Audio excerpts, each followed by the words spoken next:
I brought the sauce. Who made the sauce? I made the sauce. What's in the sauce? I am the sauce. Who brought the sauce? I brought the sauce. Who made the sauce? I got the sauce. What's in the sauce? Human nature is a master at making a big mess. Thankfully, nature is powerful enough to save us from ourselves. 7th generation Safer Choice certified dish formula helps remove stuck-on food with one unstoppable pack. That's the power of 7th generation.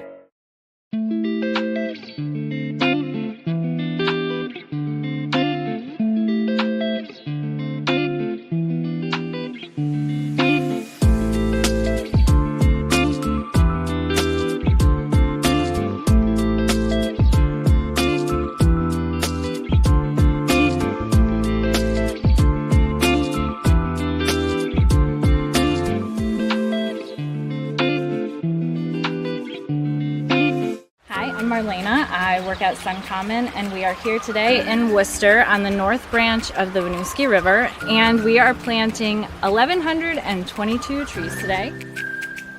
The pandemic has left us spending less time together, and so this is really a good opportunity to connect with old colleagues and meet new people as well.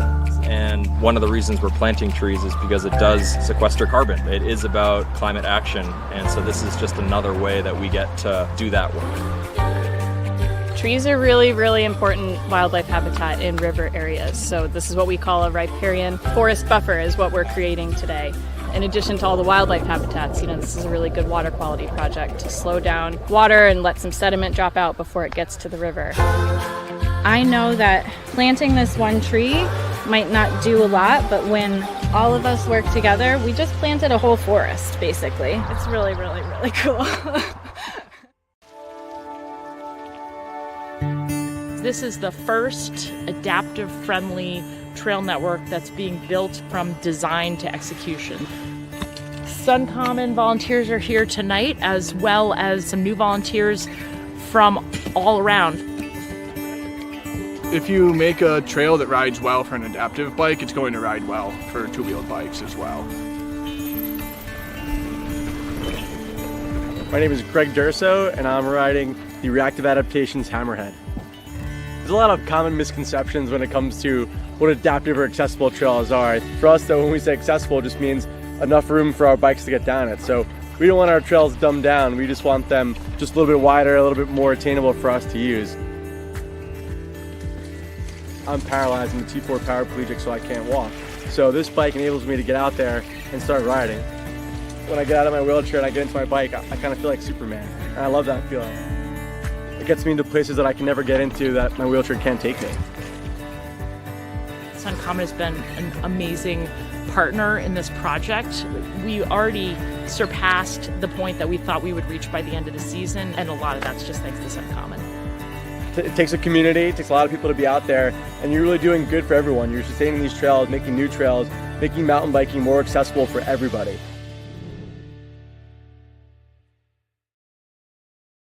The goal here is net zero, so all of the energy consumed here I want to come from the roof, and I chose SunCommon very specifically. This is just a smarter way to buy energy. All my yard equipment is electric and battery operated. I mean, every morning when I come out now, I look back and I go, yep, that sunlight is falling from the sky and that energy is being put into that car as we speak, which, I don't know, doesn't get much cooler. Riding on sunshine. The beauty of grass is that you have to look at it as every blade of grass being a solar panel. And that grass is absorbing sun's energy the entire time there's sun out. Being a small farm, we don't have the scale of cash flows that a lot of larger farms have. So for us to be able to stay in business, it's important that we are able to utilize every one of our spaces as efficiently and as profitably as we can. Our rooftops were something that really hadn't served us any purpose, but now that they can actually produce the amount of electricity that we need to run the farm, that's just, it was a no-brainer. Dairy is something that I can firmly stand behind. I believe that it is very nutritious, very good for you, and done right, I believe that it's also good for the environment. I think we're at the point now that it'd be crazy not to have solar. when we decided that we were going to use a commercial company instead of doing it ourselves, which was an option, I did research on SunCommon, because I don't know that I trust lots of solar power companies. And it's a big project. There's so many things that can go wrong. I wanted a company that I felt good about.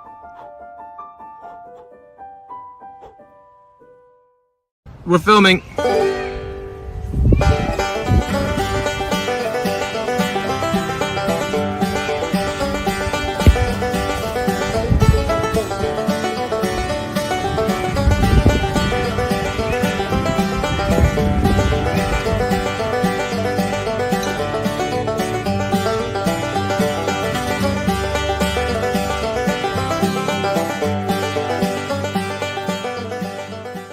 We understand what local issues are.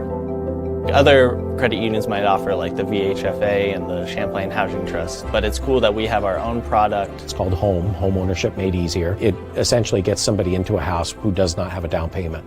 There's a lot of lenders who are not willing to take a look at the type of transactions that are going in there. But the fact is Vermonters live in those communities.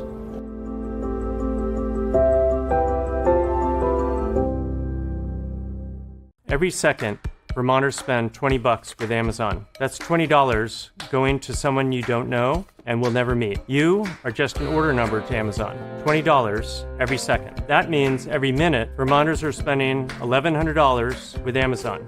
You might as well throw it in the trash. It's time to change. Let's keep this $1,100 in our Vermont economy. Mighty is an online shopping platform that keeps money in the local community. You order things, it comes from independent retailers nearby, it's dropped to your doorstep. Together, we can change online shopping for good. Visit Mighty, MYTI.com to get started.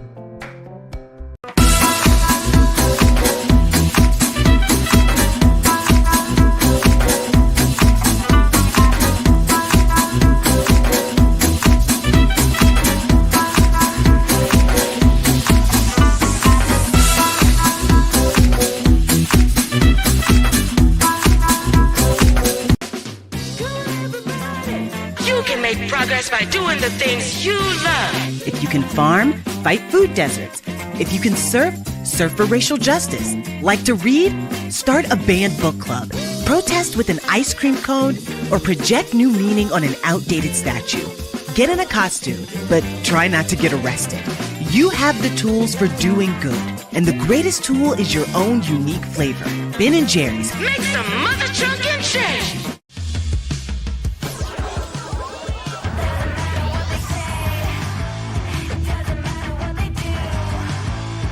Human nature's ability to contain itself is questionable. Thankfully, nature is powerful enough to save us from ourselves. 7th Generation's bio-based detergent goes deep to help break apart and wash away tough stains. That's the power of 7th Generation.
USL2 soccer returns to Virtue Field in beautiful Burlington, Vermont. It is a gorgeous and crisp and cool Saturday evening with a massive Northeast Division showdown On the line is Vermont Green FC and the Western Massachusetts Pioneers battle for the first time this season. Brian McLaughlin and Matt Montel back with you. Matt, it is great to be back here in Burlington at Virtue.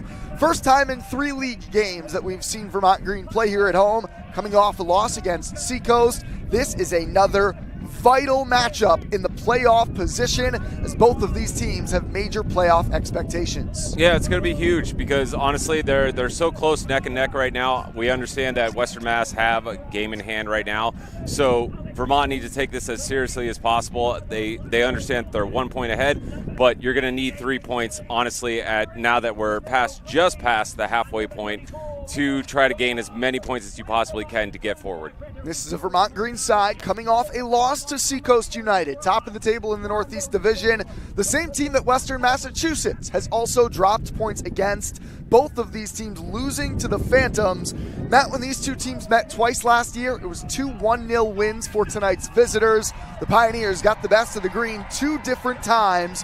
What do you think could be the difference this evening as the Green look to get back on the winning side? I think no matter what, it's going to be an axe battle. I think this is going to be a hard-fought match. I don't think it's going to necessarily be a high-scoring match. Maybe I'm wrong, but I got a feeling it's going to be very physical both ways from both teams. What I am interested in seeing is Bazzini and Leibovitz both playing now in the same starting lineup. Bazzini on the left is very interesting to me. He has a lot of pace. He's a large man, can cover a lot of ground very quickly, and having Leibovitz, both these players have a very, very nice right foot on them. So it's going to be interesting to see how they two partner up, with Zengi kind of being that creative player right just behind them, and also bringing in Threadgold. Let's not forget about Threadgold. Threadgold has been one of the top performers of this team for this season. There are some major changes to the Vermont Green 11. We will meet that lineup momentarily. I also sit down with manager and sporting director Adam Pfeiffer coming up after this break. We return in 30 seconds as Vermont Green and Western Mass get set to battle from Virtue Fields. Back in 30 seconds.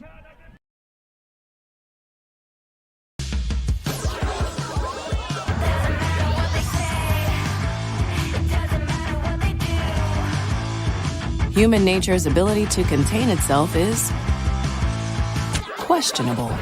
Thankfully, nature is powerful enough to save us from ourselves. 7th Generation's bio-based detergent goes deep to help break apart and wash away tough stains. That's the power of 7th Generation. Welcome back to the Vermont Green FC pregame show. Brian McLaughlin here with manager and sporting director of Vermont Green, Adam Pfeiffer. Coach, we knew this was going to be a big stretch in your season. Coming off the loss to Seacoast in the midweek, does that add even more pressure tonight against Western Massachusetts? Yeah, probably. We've got our backs against the wall a little bit. I mean, regardless of what happens today, there's still a lot of season left and opportunities to get to where we want to be in the playoffs. But yeah, this is a big one tonight, and we're coming in a little bit banged up and having to move some things around. But these are the opportunities that I think players love to kind of be able to turn the page on what was a difficult week. More on tonight in just a moment. That loss to Seacoast, you allow the 3 goals in a really tight window. Yeah. During that 10-minute stretch, what did it just feel like? What happened in that period to you? I think we had some frustration after, what we thought was a pretty clear penalty.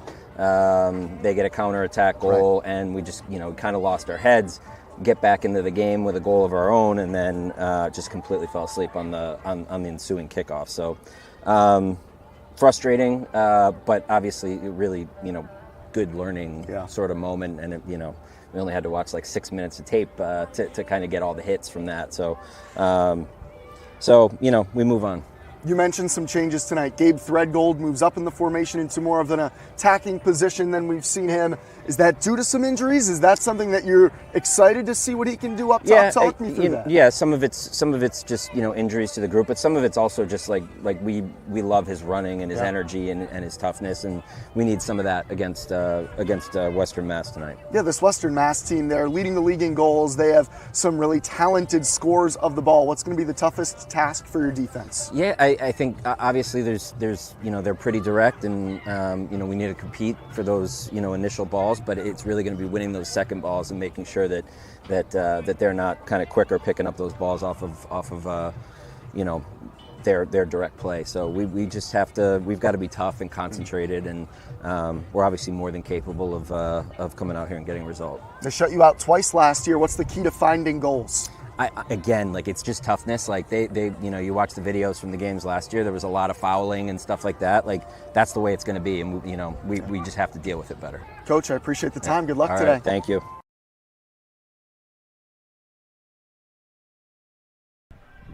Thanks again to Coach Pfeiffer for joining us pregame as we get you set for kickoff between Western Massachusetts and Vermont Green. How about we meet the Pioneers starting 11 as they flip sides of the field to start. The Pioneers will work from right to left, which is against the wind, which is quite brisk throughout this first half. Now let's take a look at the starting 11 in this 4-3-3 setup led by Federico Molinari of the visitors. The name to know is up top. Alec Hughes is their leading scorer with 8 goals on the season, tied with Yaniv Bazzini as a league leader. Laurie Goddard and Jared Smith joining him in the attack. The Argentinian central midfielder is Lionel Vergara. He's flanked by Santiago Gomez and Camilo Comi. And then the back line, Nico Oberak, the 25-year-old captain and Italian, with Kerman Sukia, Aiden Kelly at center back, and the Bryant Bulldog Abdel Talabi in front of Gianluca Sersosimo in net for the visitors. And Matt, as you look at this Vermont Green side, you already mentioned a few of the intricacies and changes. Yaniv Bazzini moving to that left winger position. What else stands out to you? I think not having Fisher in that center back partnership, I don't see any drop off in quality between Draxler and DA. The only thing that I do want to see is, can either one of them pick up that communication that Fisher is so good at, that we've witnessed throughout this season? Every time we watch Fisher, he's literally communicating to his back line and in front of him, because he can see the entire field. He can see everything that is happening in front of him, and that is the characteristic of a very good center back, potentially captain, that honestly controls the shape of the team and how it flows, how it shifts over when the ball moves to one side of the field. That's just kind of something that I want to see out of NDA and Draxler's. How much do they communicate with the rest of the team? The 5th ever meeting between Western Massachusetts and Vermont Green underway. The Green 1-3 all-time against tonight's visitors. Last season, the Pioneers took both duels with 1-0 shutouts. Ended up edging the Green in the standings by just 2 points, so not an exaggeration to say that the matches between these two last season were what decided things. That's Nick Lockerman who takes an early foul, clipped by Jared Smith. Lockerman making his USL2 debut in the midfield for the Green. The University of Vermont Catamount, a 21-year-old junior, 21-year-old sophomore, I mean to say, headed into that sophomore campaign as Lockerman. We'll keep a close eye on him, partnering with Sam Layton early. It's DA wearing the captain's armband, and that's Alec Hughes leading the line, pressuring Drexler. Benny Prego slaloms through the midfield. Picked up Lockerman.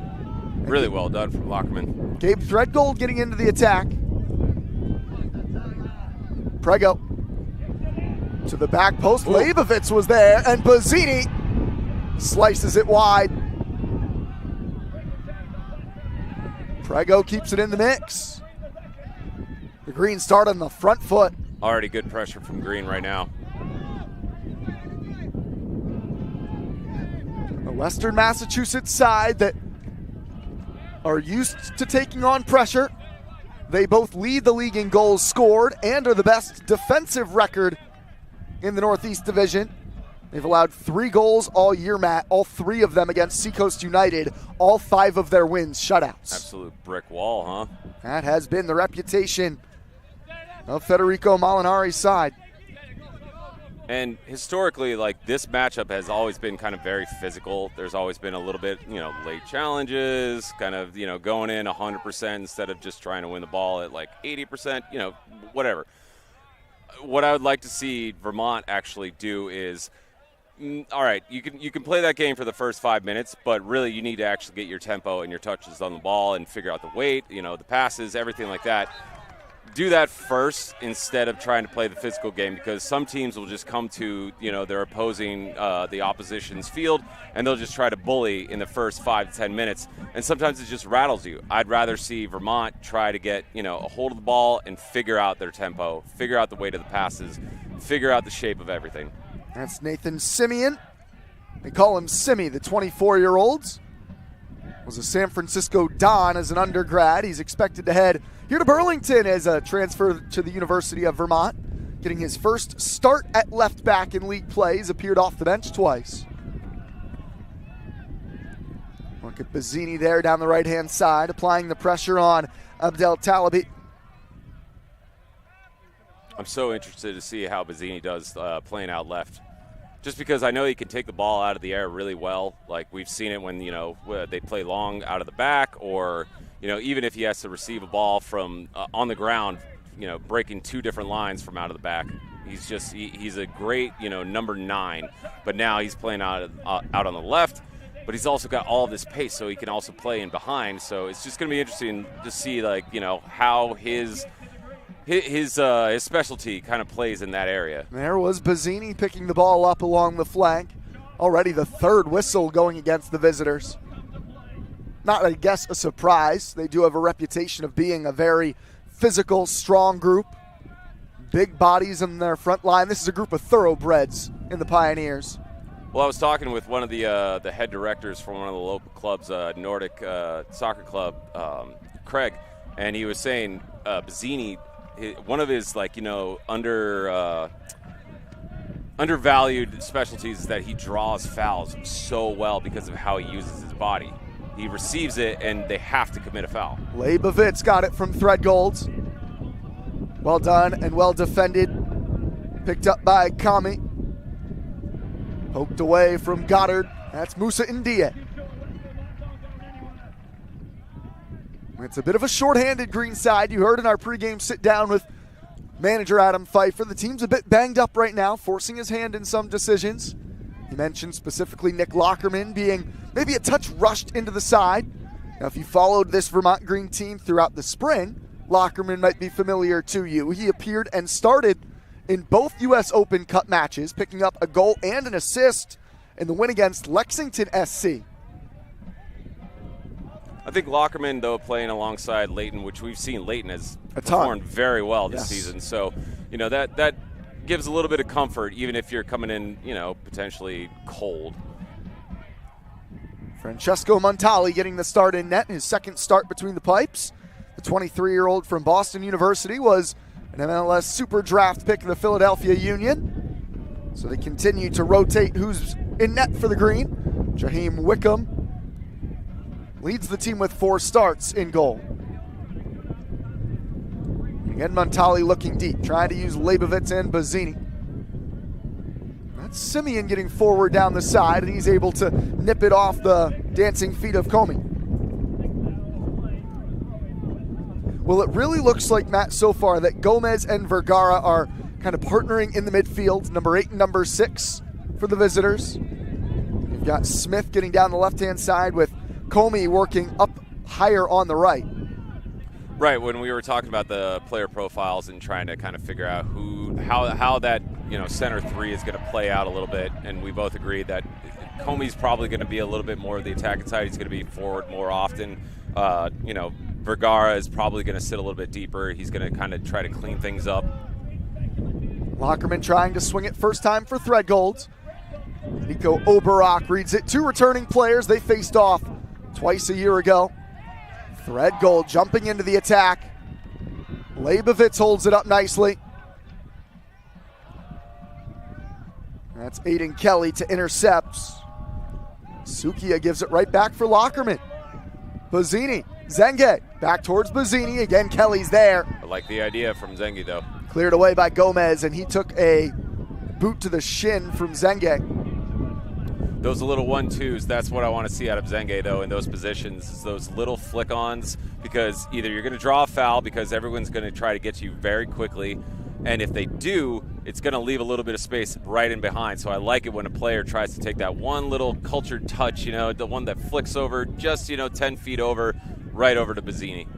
And still a talking to between the official and Vergara, and now he finally gets to the man he wanted to have a conversation with in the first place, Zenge. Zenge went in there with the studs up trying to play the ball and clearly caught Santiago Gomez, the Spaniard who plays for Bryant. Yeah, it wouldn't be a soccer match if there wasn't a couple studs up. Two teams. There's a lot of familiarity. I don't want to say bad blood, but there is certainly a history between some of these players individually for their colleges. A lot of these players play in New England. Many through the Big East, through the America Easts. And then, of course, a budding rivalry. Here goes Hughes. He's dangerous. Goddard in the middle.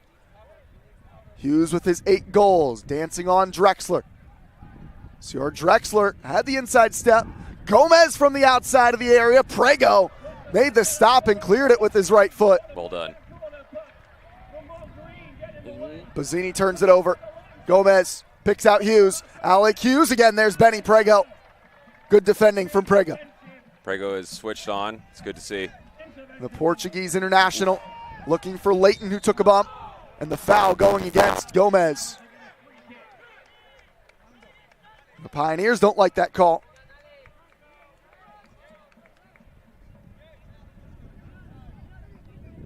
And yeah, I wouldn't say there's any bad blood, but, for the last, 2 seasons or so, it's been basically the top 3 has always been Seacoast. There's a big 3 Western in this Mass, division. Vermont. And in that order. And it's basically fluctuated between all 3 of those. So everyone, goes into these matches, all of these players wanting to beat each other the most.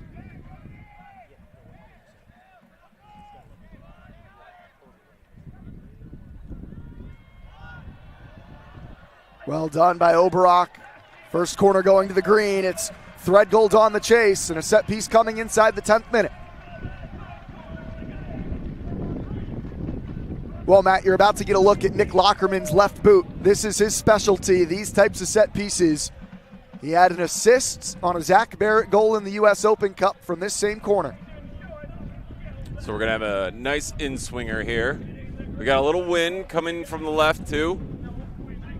Getting a first look at Gianluca Sersosimo, the 25-year-old from Argentina, in net for Western Massachusetts. Drexler, the big body, at the back posts. That's where Lockerman's looking. Ooh. Dangerously done. That is a good cross. That's a very good cross. That's right where you want to put it. Goalkeeper couldn't do anything about it. Anybody that attacks that on the back post, goal. Through the 10 minutes, no big chances either way, right? Both teams just with a couple of small ones? No, fairly even. Nobody's been able to put together, 5, 6, 7 passes to, create anything dangerous within the final third. It's generally been kind of, maybe you have to play like a long ball or a long pass from it and go from there. But outside of that, it's been pretty even. Zenge initiating the press. Here's Kelly. Teammates with Alec Hughes at UMass. Kelly. Sukia, the Bryant Bulldog. Prego won it. Obrock scoops it up.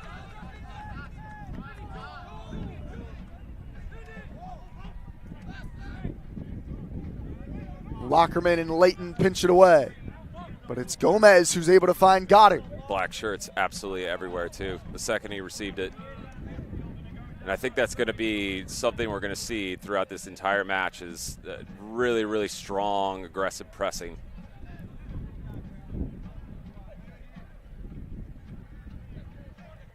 Zenge under control, Threadgold. Leibovitz unable to hold it up. And just in the nick of time, Vergara goes wide, Talaby.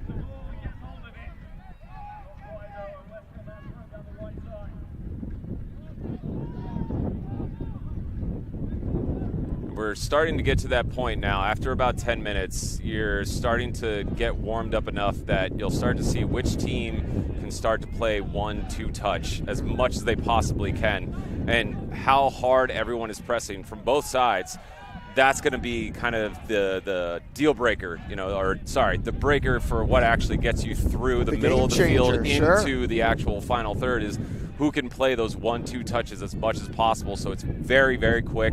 Nobody can actually press effectively. Both coaching staffs deep in thought already. Leibovitz trying to put it on Sukia. Prego steps in. Leighton. Zenge unable to turn around Talaby. Took a pretty vicious bump. And it's collected and pushed forward by Comey. He got away from Simeon. Still Camilo Comey. Lockerman covering. Comey towards Hughes. Drexler was there with him. And it's a corner off of Sjor Drexler. It's good coverage from Drexler. He needed to be right tight on him because that was a really good cross. That's a tough assignment for Drexler, isn't it? It is. First corner now for the Pioneers. They send Jared Smith out there. Smith leads the team with 4 assists in 5 games. He did not play in their Tuesday victory over AC Connecticut. Threadgold's at the near posts.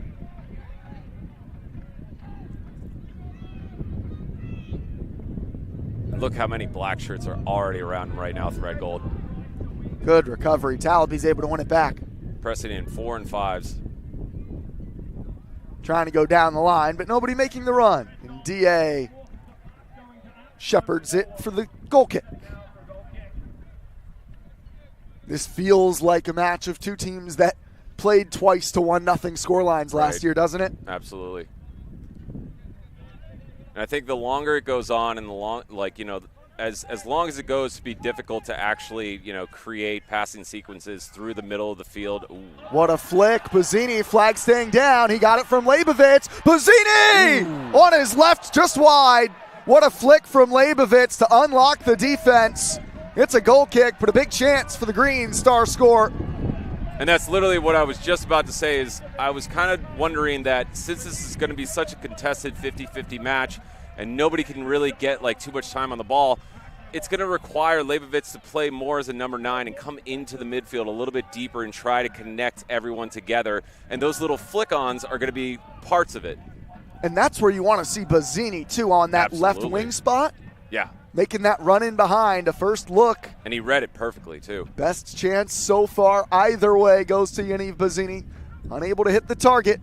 His 8 goals along with Alec Hughes amongst the league leaders. But now Goddard finds Hughes in the middle. It's Alec Hughes! Montali! A left paw save! Robbing Hughes from the game's opener. Absolutely heroic save. And a foul against the Pioneers. Francesco Montali. Big time stuff. Incredible save, too. Absolutely, 7 feet out. He has no idea where that's actually going, and he has to just make a call. A sign of danger for the Green back line. There has been a card issued to Lionel Vergara. Argentinian from VCU, his 3rd of the year in 3 games played. Well, things just got a little bit spicy end to ends, Matt. Mm-hmm. Big chances both ways for the Team Star scores. Got a feeling this is going to be the energy of the match. Again, there's there Leibovitz. It is. Again. Bazzini actually bundles into the defender, Kelly. He was leaving it for Sir Sosimo to gather and hold. This is going to be a tall task for the official today, too, I think. Oh, absolutely. He's got to be up for this task. He's going to be earning his money tonight. I don't envy him right now. Yeah, I would not want to be in the middle. There's a reason why I don't have my my license for it. Corey Sennett, you are a saint, and thank you for officiating. Threadgold, Leighton. What can we expect of Gabe Threadgold? His craft, his main position normally is at that right or left back spot. Moving into the winger position forward today, Matt, what are you looking for from Gabe? I mean, honestly, simply put, try to put your heels onto that actual line, that white line across the side for it. And it's going to be difficult because right now, Western Mass are doing a really good job of actually marking wide and then sucking in really tight. The second that they see maybe one of the midfielders or the center backs all of a sudden get their head up and look for the long ball, you'll all of a sudden see their shape become very tight. But I would like to see, if he can possibly get the ball, drive in, and then I want to see those diagonal runs from either Zengi or Leibovitz coming across him, and then break it into that final third, somewhere around the corner, that area, that 40-foot area around there, and then maybe try to look back in. Okay. Keep an eye on that, folks. Gabe Threadgold down this right-hand side. One of 4 changes for the Green, although they've shifted around some positioning, even with a few of the starters that started the loss against Seacoast United on Tuesday. It's the Green trying to bounce back. Western Massachusetts followed their recent loss to the Phantoms with a victory over AC Connecticut. Seacoast United, one of just 2 teams that have yet to drop a point across all of USL2. Matt, they put out a power rankings every week, the top teams in the league. Right. I'm not sure who decides on that. I would love a vote if you're offering them. But those 3 teams, Seacoast United, Western Massachusetts, Vermont Green FC, all 3 in the top 11 nationwide. Seacoast is number 1 in the country right now in the power rankings. No kidding. Western Massachusetts coming in at 8th, Vermont Green at 11th. It's a really loaded top of this division is my point. Well, I mean, back in my coaching days with Capital Soccer Club, we used to go to the tournaments down at Seacoast, and I remember looking at their facilities, what they had. I'm pretty sure like 2 of their fields are heated, so they're playing almost year-round. So they have a pipeline going. So those players are actually playing even during the winter, unless it's absolutely brutal. Zange on the run off the Leibovitz throw. He's got Threadgold at the back post. Other reinforcements arriving. And it's Lockerman who takes a fall and gets fouled. But back to my point, even if it's brutal, those players down at Seacoast are actually playing probably more often than not, like more often than, say, some of the Vermont players or even some of these players that are coming up to join Vermont. So it makes sense that their team right now is stronger squad. than, yeah.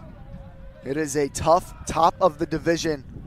The Green trying to break the ice between currently the teams in 2nd and 3rd of the highly competitive Northeasts. Zange looking at it with his right. Clip that one towards Layton. And Prego tries to recycle it. Zange, Layton, Leibovitz dummies it, and Bazzini didn't make the run. Those 2 are forming a nice little bond. Yeah, you can see them both talking to each other, looking at each other. They're trying to create a little connection between each other. That is something to monitor. I love that little dummy from Leibovitz. Hasn't quite been in the same goal-scoring form as Bazzini, but Jacob Leibovitz, 3 goals and an assist on the season. This is Goddard. He's been dangerous, but Nick Lockerman steps in and pumps it out for a throw. I think, talking about Leibovitz, it's, we both love watching the Premier League, and we love watching $100 million strikers. And if they're not scoring 20 goals, a season, we consider it, the quote-unquote flop. Well, at this level, at USL2, what we also love to talk about in the Premier League is how much does that striker create outside of just the goal scoring. And I think Leibovitz does an incredible job of actually bringing in the whole team. We've seen it already 2-3 different times that he's given Bazzini 1 chance, a very good chance, and he's given another 2 chances. Gomez works it backwards. Here's Sukia. Gomez, the central midfielder, in a wide pocket. Not on the same page as Oberock.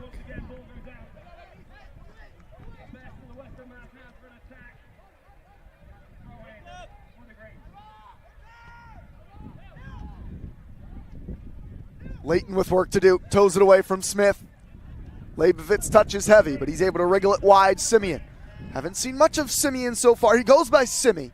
So if you hear me refer to him by that name, that's his nickname that he says his friends call him. Simeon? Simi, yep. Simeon, Simi. All right. Was quite the creator 2 years ago in his senior campaign at San Francisco.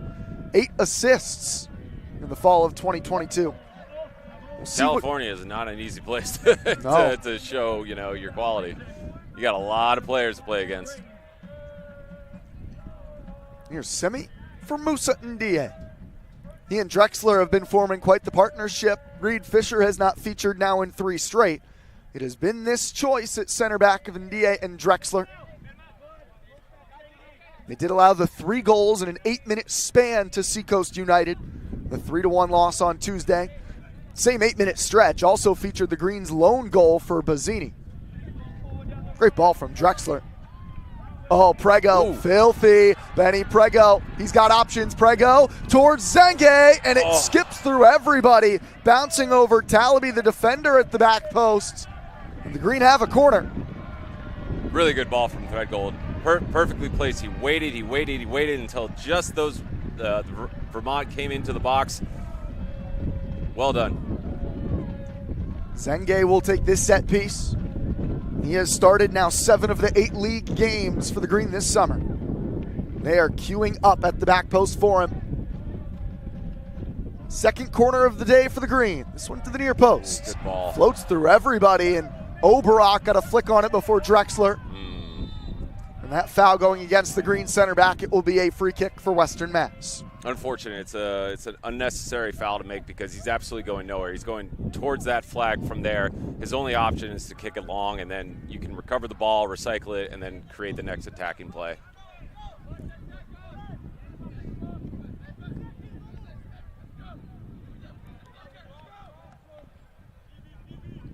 Who will draw first blood? This high-powered Western Massachusetts attack on the road tonight in the paradise of Virtue Fields. Leibovitz commits the foul, tumbling over Sukiya. Got a little bit of that elbow in the back. I understand. Couple of veterans right there. There are not many youngsters out there tonight. No. It is 2 sides of veteran experience, a lot of international flair to this one. Yeah, absolutely. I believe 7 of the 11 starters for the Green are non-Americans, or at least born outside of the United States. Right. Well, I remember us. Hold on. Prego, the Portuguese international, to his Senegalese captain, Moussa Ndiaye. Well, I remember us talking about the center of that, middle 3 for Western Mass. Israel and the United States, Yaniv Bazzini. Danced around one defender but couldn't keep it. Picked up by the Australian, Sam Layton. Can we hit the Norwegian along the back line? There it is. Let's complete just about every international now. Yeah. I mean, it is the Euros. It is that time of year. And Copa. Of course. Although, we've had this argument before. Matt Montel, not the biggest international soccer fan when it comes to those competitions. I'm coming around. I'd love to hear that, Matt. That's great news. I do like the Euros, and Copa is fun. You just prefer the club soccer. I feel like club soccer is the pure blood fan, the pure blood fan, viewership. I think it's probably higher quality in many ways, but I just love the passion that you see during these summer months when players do play and represent their countries. To me, that is what makes those tournaments. Also, what was it, 4 years ago, the last Euros or whatever for England, when me being the guy who doesn't love international soccer, all of a sudden England started to go deep, and I was like, it's coming home. Oh, no. It's coming home. Well, is it going to come home this year? I'm a bit of a hypocrite. Is it going to come home this year is the question. I don't know. I don't think so. Oberock wins the first ball, collected by Jared Smith. It's a fun matchup there between Prego and Smith. Montali. Really good read from Montali, though. Is out of the net. Goddard tried to chip him. Well Montali does recover. Yeah, well done. I'm actually really, really surprised that he read where that ball was going to bounce to. He came out and he committed to it, that he knew that he was going to get his head to it. Well done. Our first look at Montali, the 2-time Patriot, first team All-League goalie, 2-time goalkeeper of the year.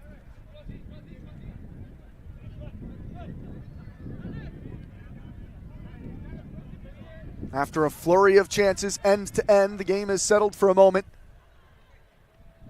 Zenge almost got the touch around Sukiya, and now he goes to ground, and I think Zenge is going to go in the book. Card is out. It's going to be a yellow and a caution for Zach Zenge.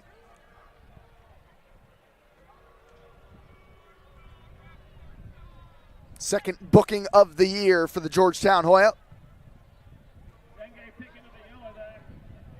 He had already had that big challenge prior in the half, and that seemed to be the indication that this is the second time you've committed a violation. Here's manager Adam Pfeiffer.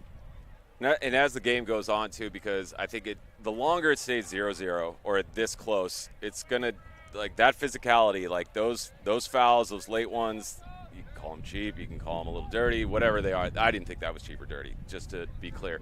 But those type of fouls are going to start to rack up as it goes, because one of these teams is going to want to walk away with 3 points because they know Seacoast is probably going to be there at the top pretty much the whole time. I don't see Seacoast losing in this season, so you're going to need to get second place.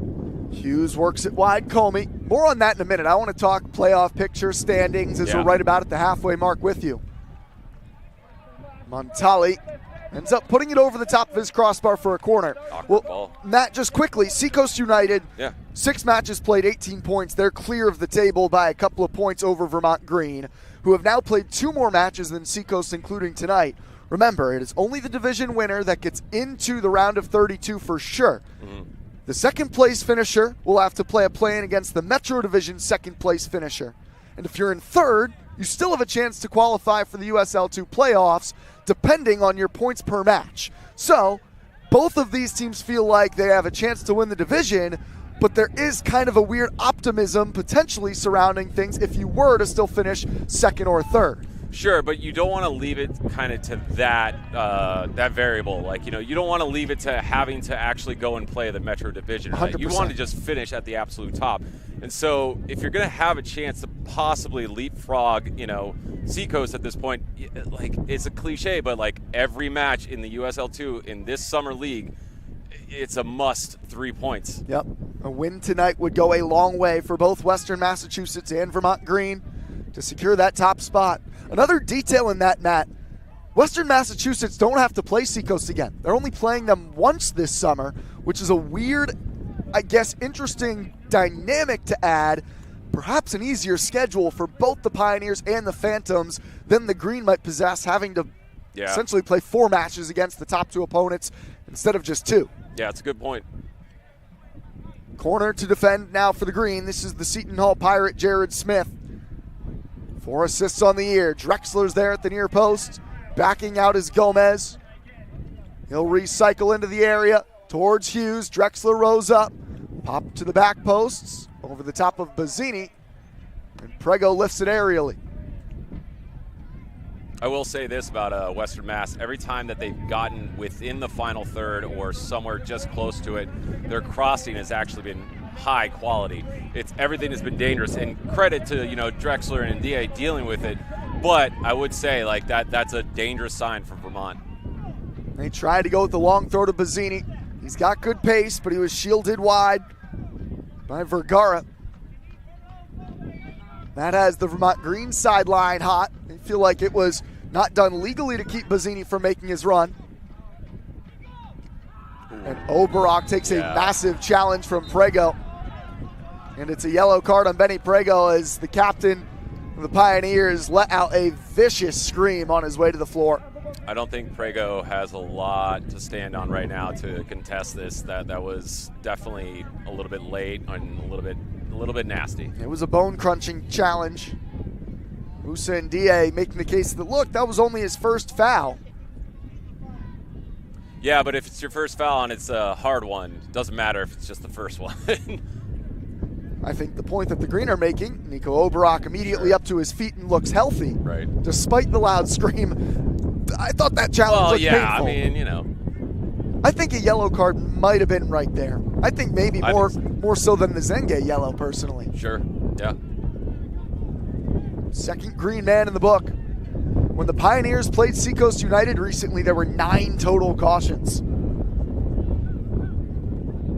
So a bunch of bookings, not all that surprising to the Pioneers at least. What were we sitting on between both? This is 3 so far through just over 30 minutes. Hughes got a piece of it at the back post, or sorry, that was Goddard. And it's a throw for the Green. A big save for Montali. Stopping the best chance of the night for Alec Hughes. Yaniv Bazzini on his weaker left foot, just yanking one wide from from inside the 18-yard box, the Green's best scoring chance.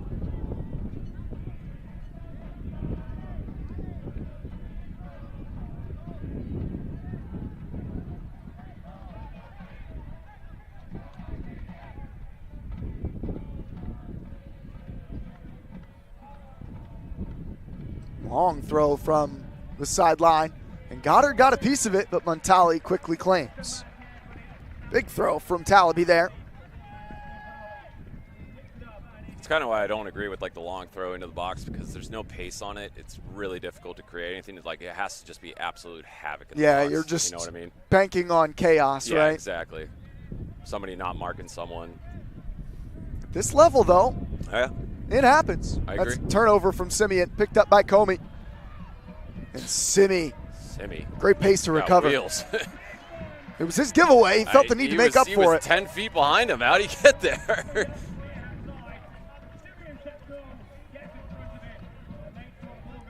I thought he was in DA because he was so fast. Yeah, and Dia was in the picture as well, but that was Nathan Simeon on the recovery. The Canadian from Montreal, Simeon. And DA able to step inside the path of Goddard and recovers well. That was Smith trying to thread it through for Hughes.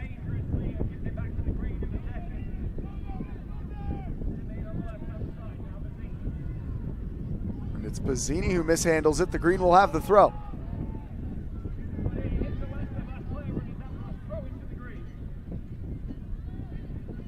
Again, Bazzini in a tight area.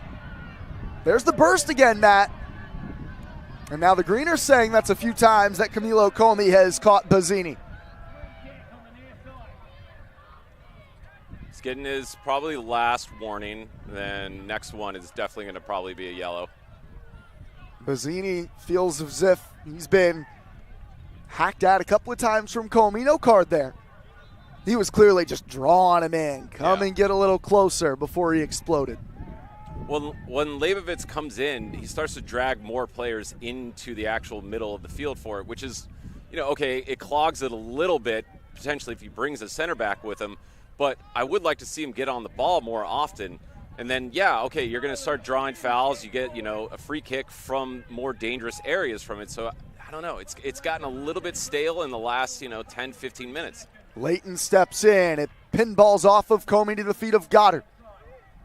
Goddard surrounded. Tries to skip around Leighton, and Lockerman's there to step on it. Thoughts on Nick Lockerman so far, Matt? This is your first look at him. I saw him throughout the fall for the Vermont Catamounts playing left back.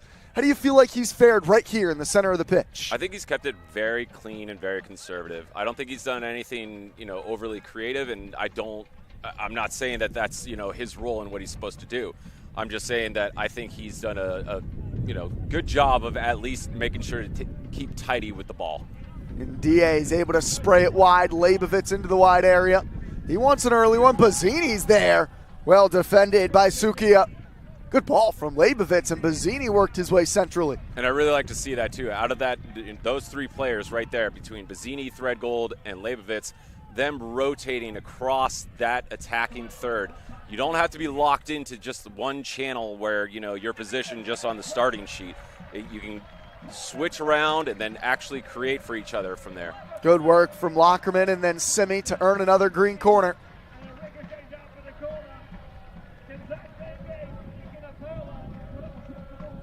Zenge preparing to take it.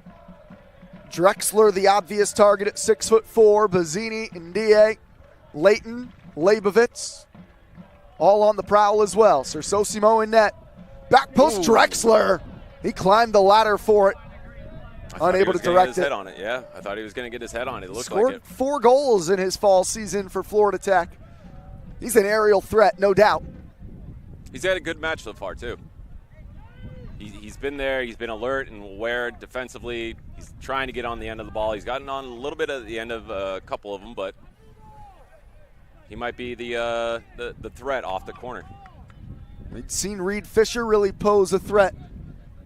Not available tonight, or at least not in the side chosen. That's going to hang up in the wind. Sersosimo's ball forward. Leighton and Oberach, the aerial duel. And there's Drexler again, working closely with Ndie to feed Mentali. I just noticed what we were talking about earlier about, Fisher's communication out of the back. And I noticed Ndie was actually, commanding the rest of the team, win the ball or shift left, shift right. He's talking to everyone from it, and I love to see that.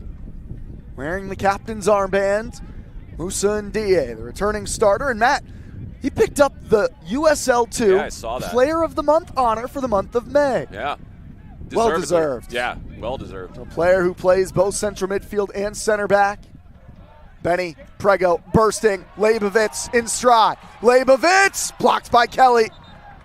Prego just so quick. He explodes and was able to barely find Leibovitz. Is that in basketball terms an and one? Because he got technically the almost assist, but drew the foul. And then Leibovitz got technically a shot, but it was well blocked. It's at least a couple of free N1, throws. Right? That's an and one in couple, soccer. It would be an and one, especially if Leibovitz had scored. Instead, it's a corner, the fourth for Vermont Green. Again, this is Lockerman's turn to launch the in-swinger.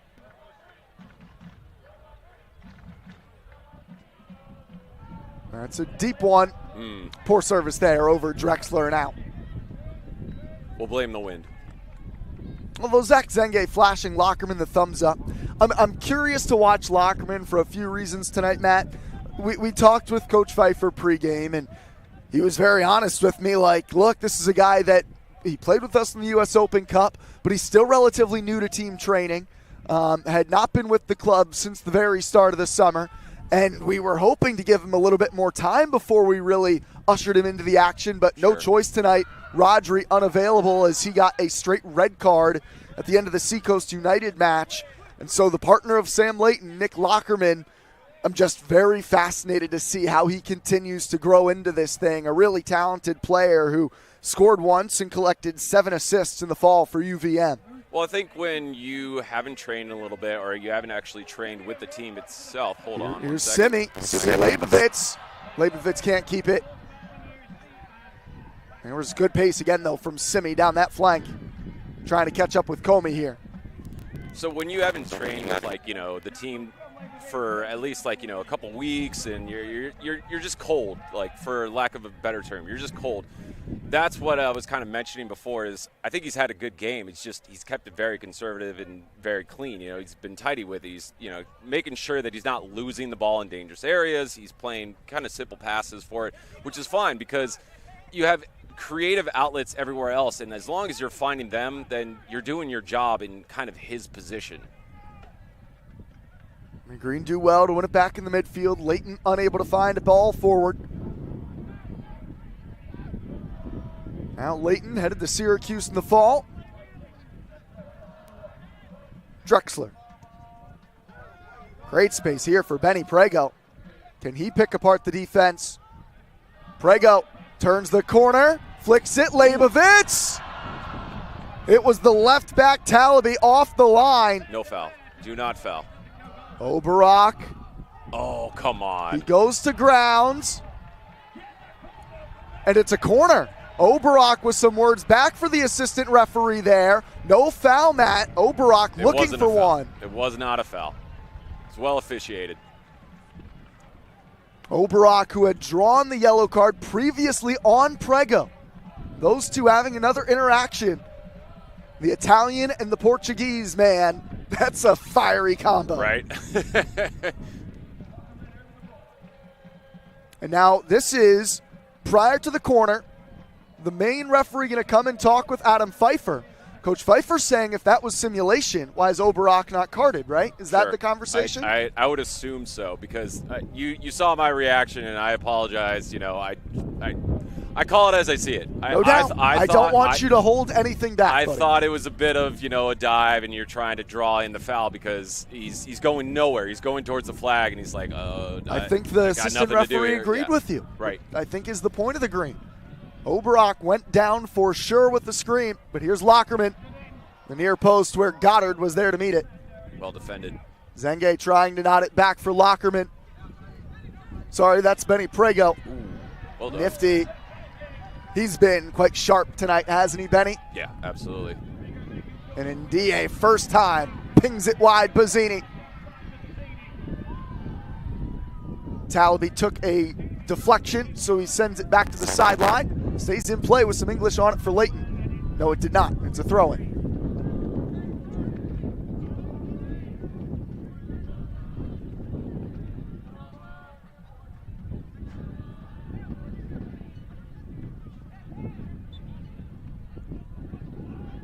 And that hit the referee.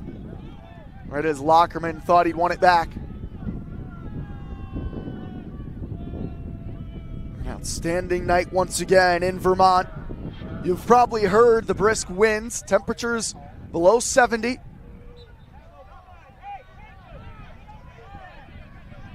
Average, Vermont summer night. It's just gorgeous, isn't it? Right. Well, it's better than last season, absolutely. Felt like it was raining the whole time. Sure did. Knock on wood right now, though. Right. It has been an excellent summer so far. And Gomez gave a shove in the back to Leibovitz. I do want to give credit to the center official. I thought he's actually officiated this match really well. I think so, too. Yeah, this has probably been one of the best performances from a center official I've seen.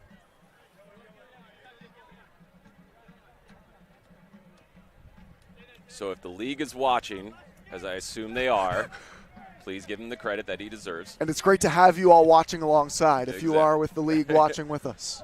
Drexler off the free kick, looking deep for Threadgold. Threadgold continues to try to power it towards Leibovitz. Comey nicks it from Simi. Good recovery from Simi. Vergara. Flips it for Smith. Again, here's this duel of Oberach and Prego. And Smith has a step on Threadgold. Smith to the near post, and Drexler's there to meet it. It's a corner for the Pioneers. Drexler in the right place at the right time again, but well done from Western Mass there. That's a dangerous left side of their attack. Smith and Oberach to returners.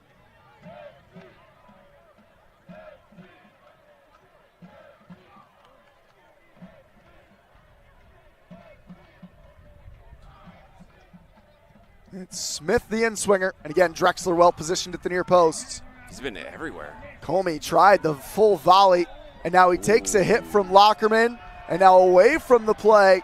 Dangerous area. Some bodies are flying. Musa Ndie does not like that at all, and now things are getting ever so slightly out of hand. It's a dangerous spot for a free kick, first of all, but then some extracurriculars away from the action. Everyone's shaking hands. We're all good. Deep breaths all around. This is a dangerous spot, though, Brian. You can literally pick whichever side you want from this. This is tough for a goalkeeper. Inside extra time of the opening half. Just over 1 minute played so far.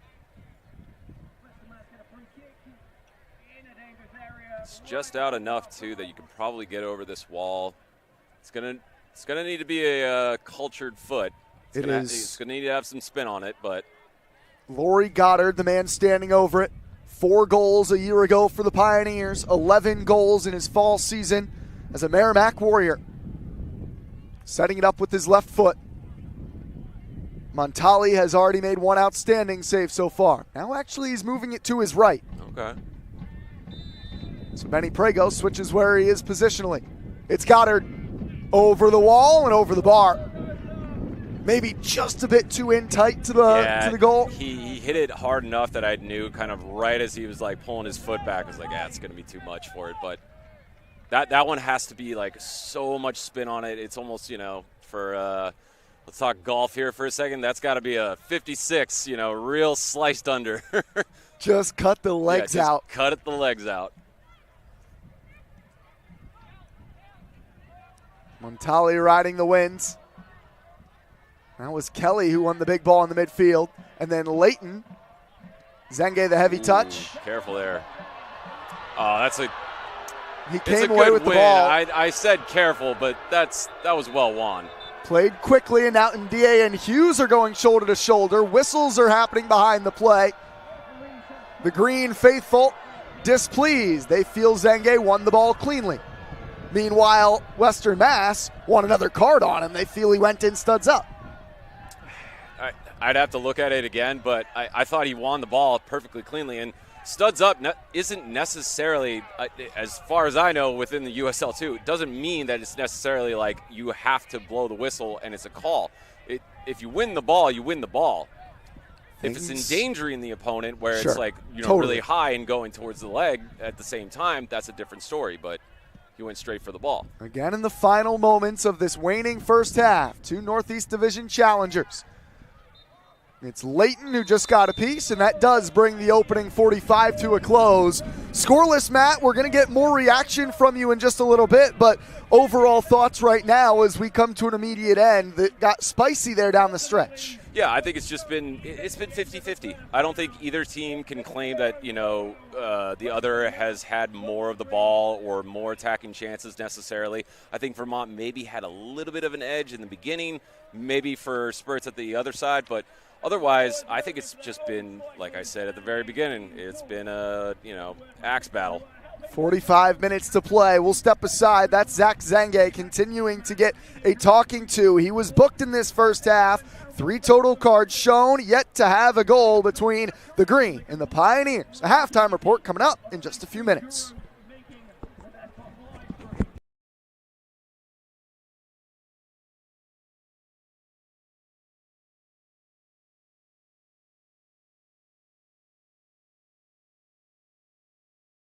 I brought the sauce. Who made the sauce? I made the sauce. What's in the sauce? I am the sauce. Who brought the sauce? I brought the sauce. Who made the sauce? I got the sauce. What's in the sauce? Human nature is a master at making a big mess. Thankfully, nature is powerful enough to save us from ourselves. 7th generation Safer Choice certified dish formula helps remove stuck-on food with one unstoppable pack. That's the power of 7th generation.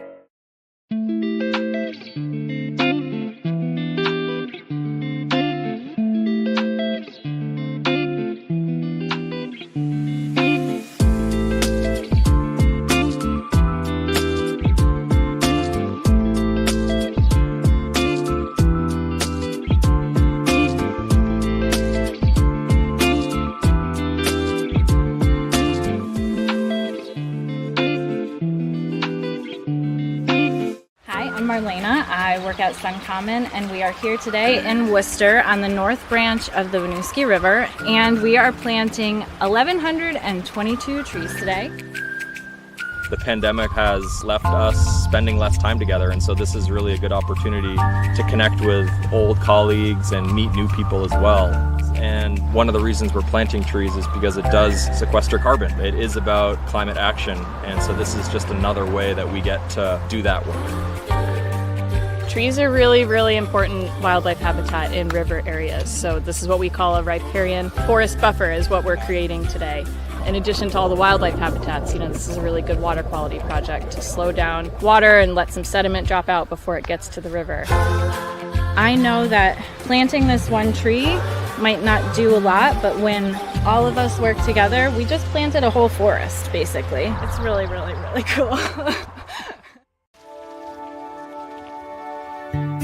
This is the first adaptive friendly trail network that's being built from design to execution.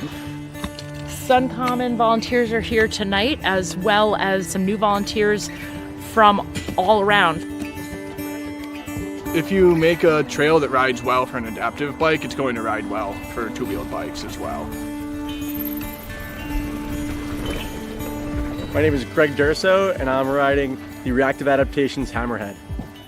There's a lot of common misconceptions when it comes to what adaptive or accessible trails are. For us though, when we say accessible, it just means enough room for our bikes to get down it. So we don't want our trails dumbed down, we just want them just a little bit wider, a little bit more attainable for us to use.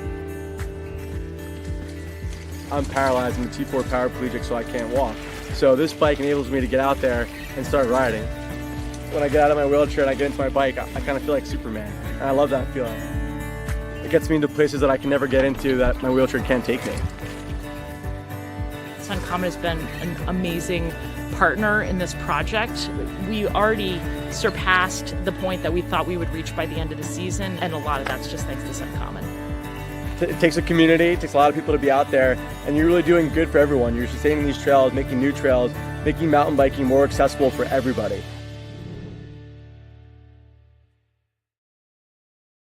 The goal here is net zero, so all of the energy consumed here I want to come from the roof, and I chose SunCommon very specifically. This is just a smarter way to buy energy. All my yard equipment is electric and battery operated. I mean, every morning when I come out now, I look back and I go, yep, that sunlight is falling from the sky and that energy is being put into that car as we speak, which, I don't know, doesn't get much cooler. Riding on sunshine. The beauty of grass is that you have to look at it as every blade of grass being a solar panel. And that grass is absorbing sun's energy the entire time there's sun out. Being a small farm, we don't have the scale of cash flows that a lot of larger farms have. So for us to be able to stay in business, it's important that we're able to utilize every one of our spaces as efficiently and as profitably as we can. Our rooftops were something that really hadn't served us any purpose, but now that they can actually produce the amount of electricity that we need to run the farm, that's just, it was a no-brainer. Dairy is something that I can firmly stand behind. I believe that it is very nutritious, very good for you, and done right, I believe that it's also good for the environment. I think we're at the point now that it'd be crazy not to have solar. When we decided that we were going to use a commercial company instead of doing it ourselves, which was an option, I did research on SunCommon. Because I don't know that I trust lots of solar power companies. And, you know, it's a big project. There's so many things that can go wrong. I wanted a company that I felt good about.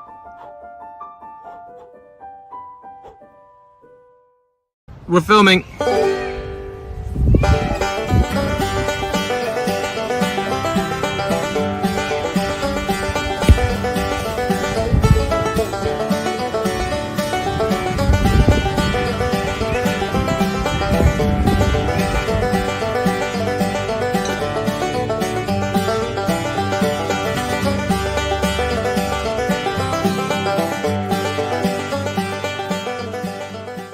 We understand what local issues are.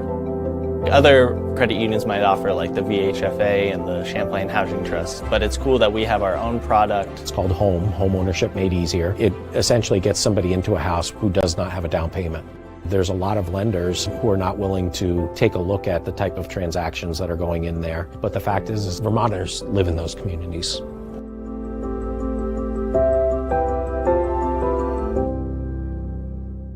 Every second, Vermonters spend $20 with Amazon. That's $20 going to someone you don't know and will never meet. You are just an order number to Amazon. $20 every second. That means every minute, Vermonters are spending $1,100 with Amazon. You might as well throw it in the trash. It's time to change. Let's keep this $1,100 in our Vermont economy. Mighty is an online shopping platform that keeps money in the local community. You order things, it comes from independent retailers nearby, it's dropped to your doorstep. Together, we can change online shopping for good. Visit Mighty, MYTI.com to get started.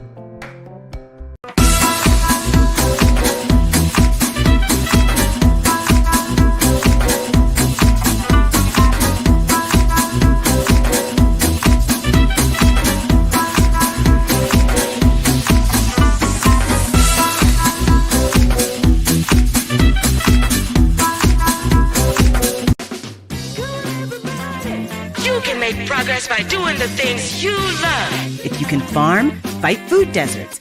If you can surf, surf for racial justice. Like to read? Start a banned book club. Protest with an ice cream cone or project new meaning on an outdated statue. Get in a costume, but try not to get arrested. You have the tools for doing good, and the greatest tool is your own unique flavor. Ben & Jerry's. Make some mother truckin' change.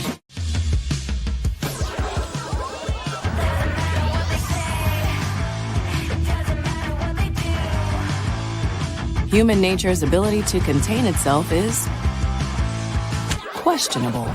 Thankfully, nature is powerful enough to save us from ourselves. Seventh Generation's bio-based detergent goes deep to help break apart and wash away tough stains. That's the power of Seventh Generation.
Scoreless at the break. Between Vermont Green and Western Massachusetts, Brian McLaughlin and Matt Montel back with you.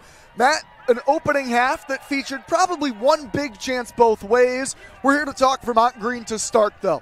The Green, a little bit different in how they lined up today. Both Leibovitz and Bazzini together. I know you've got a lot of thoughts on just how that dynamic worked. At times, it created the best scoring chance the Green have had, but I know at others, it just didn't quite feel like things were clicking. Yeah, I think we talked off air, we started to see Leibovitz coming in that first 10, 15 minutes. He would check in because he could see the long ball was coming. He knew where it was going to drop, and he knew he could flick it on, and he knew that Bazzini was going to time his run for it.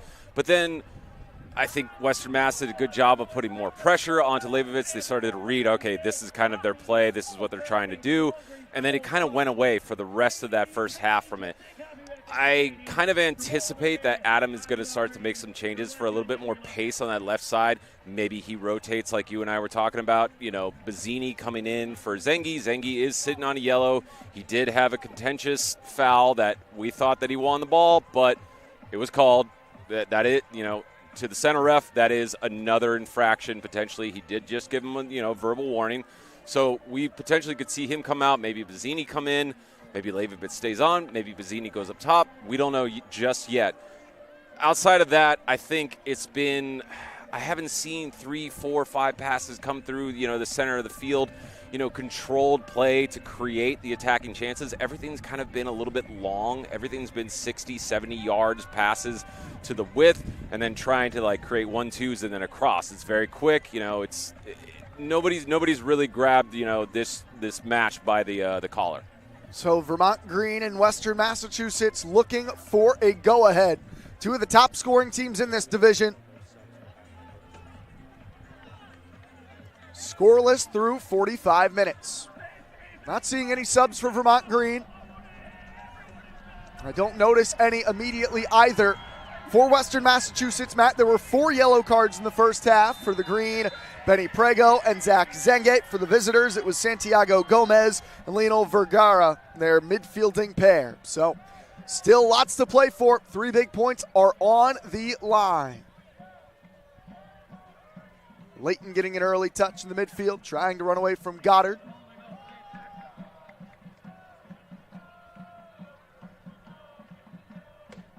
As the sun sets directly behind us from our vantage point. You can see Prego there even shading his eyes from the setting sun just over Lake Champlain. Really bright in that corner, and the sun is low now. It is illuminating the Green Mountain boys in the stands to the far side. The wind has died down a bit, which is of note. Leighton, that's Thread Gold, who's got major wheels. He has the step on Oberock, but couldn't bring the touch under control. And now it's Gomez who's looking deep. For Smith, Leighton goes to ground. Goddard picks it up. I really like Drexler's coverage so far that he's done, too. If one of his fullbacks, especially on his side, moves forward, he's doing a really good job of his positioning to actually get over there. And just in case that ball, that long ball that's trying to go over the top, he's been there every time. Here's Kelly.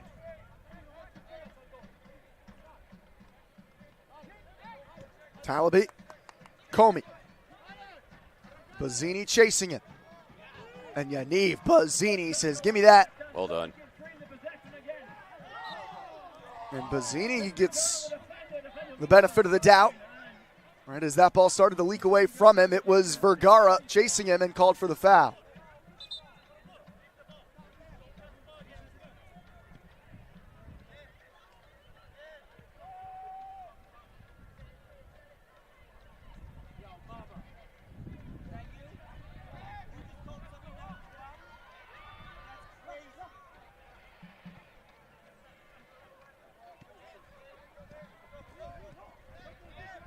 Interesting to see, Lockerman's so wide.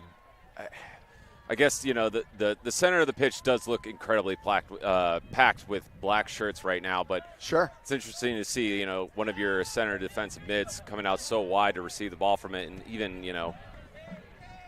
it's just one player right now in the middle, Leighton right here, and his only option is to go backwards.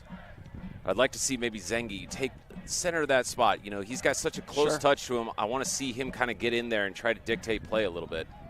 Corkscrewing ball long from Drexler, again wide of the run of Threadgold. Yeah, I saw that same space you did. Lockerman had checked out to help the back line in possession, but it really made Leighton look like he was surrounded by the visitors. And if he's going to be the only one to to receive the pass, he's going to have to be side on. He's going to have to know exactly where all three of those players are around him so that he can turn and then make the next pass from it. But outside of that, it's just not enough midfield presence so far. Bazzini almost won it back. It's clocked clear by Oberock. Prego, to me, he's been the sharpest of the green. Agreed. An angling run. He goes to ground, and they will blow the whistle for a foul. Still tangled up is Jared Smith and Benny Prego, and a yellow card shown to Jared Smith, the fourth time he's been booked this season. That run of Benny on the angle inside, Matt, that's arguably been Vermont at their most dangerous. Yeah, I would agree. When you have those wide players driving in, whether it was Bawa or anybody else like Threadgold, then them coming in, driving in, it actually pulls in all the team, Western Mass in this instance, further inside of the field and creates those channels out wide. But then, you need somebody to actually take those channels, run down them. What can they create here from this chance now? This is kind of an awkward spot for a set piece. Dead in the center, too. It's going to be a little difficult. The big boys are forward of Drexler and Ndiaye.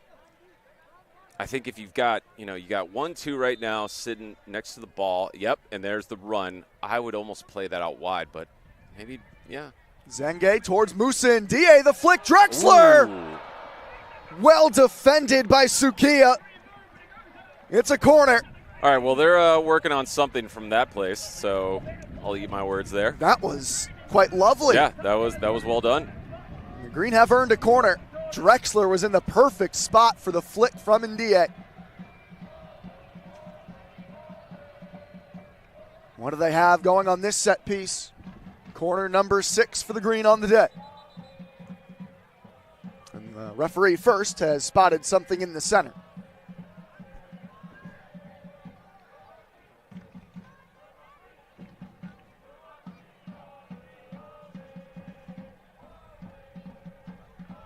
He's watching all the hands. No handsies. Look at those bodies just stockpiled at the back. Zenge. The flick from Leibovitz. Oh. Couldn't quite get it on target of Sersosimo. Zangi unable to tiptoe by Talaby. Oh. Sam Leighton. Assistant ref saw something. Was on the ground in the middle. Looks like Leighton and Kelly were the two that were tangled. The Green have a throw in after the talking to between the center back of the Pioneers and the Green's central midfielder. He's had a lot of work to do, this center ref. It has not been an easy one for him. No, absolutely not. But I do like how, he's actually kind of let, the game play. He's like, oh, Zenge. He's officiated within the means that it needs to, as long as it, keeps playing and, it's still a contest for it. He's not, making it all about himself. He's just basically making sure that this doesn't spill over into just an absolute bloodbath. Because both these teams want those 3 points, absolutely. And the longer this goes into the second half, it's only going to get more physical and more intense. It is a feeling of desperation for these two going after the full 3 points. 3 points tonight, it would essentially establish we are the challengers to Seacoast United as of this moment. Exactly. That is what is up for grabs. A year ago and the year prior, it was the Green who finished in 3rd in the division. Western Massachusetts in 2nd, Seacoast United in 1st. In 2021, the year before Vermont Green's first year as a club, Seacoast United finished behind these Pioneers, and the Pioneers went all the way to the national semifinals. That's right. I forgot about that. The 5-time Northeast Division champion Western Pioneers.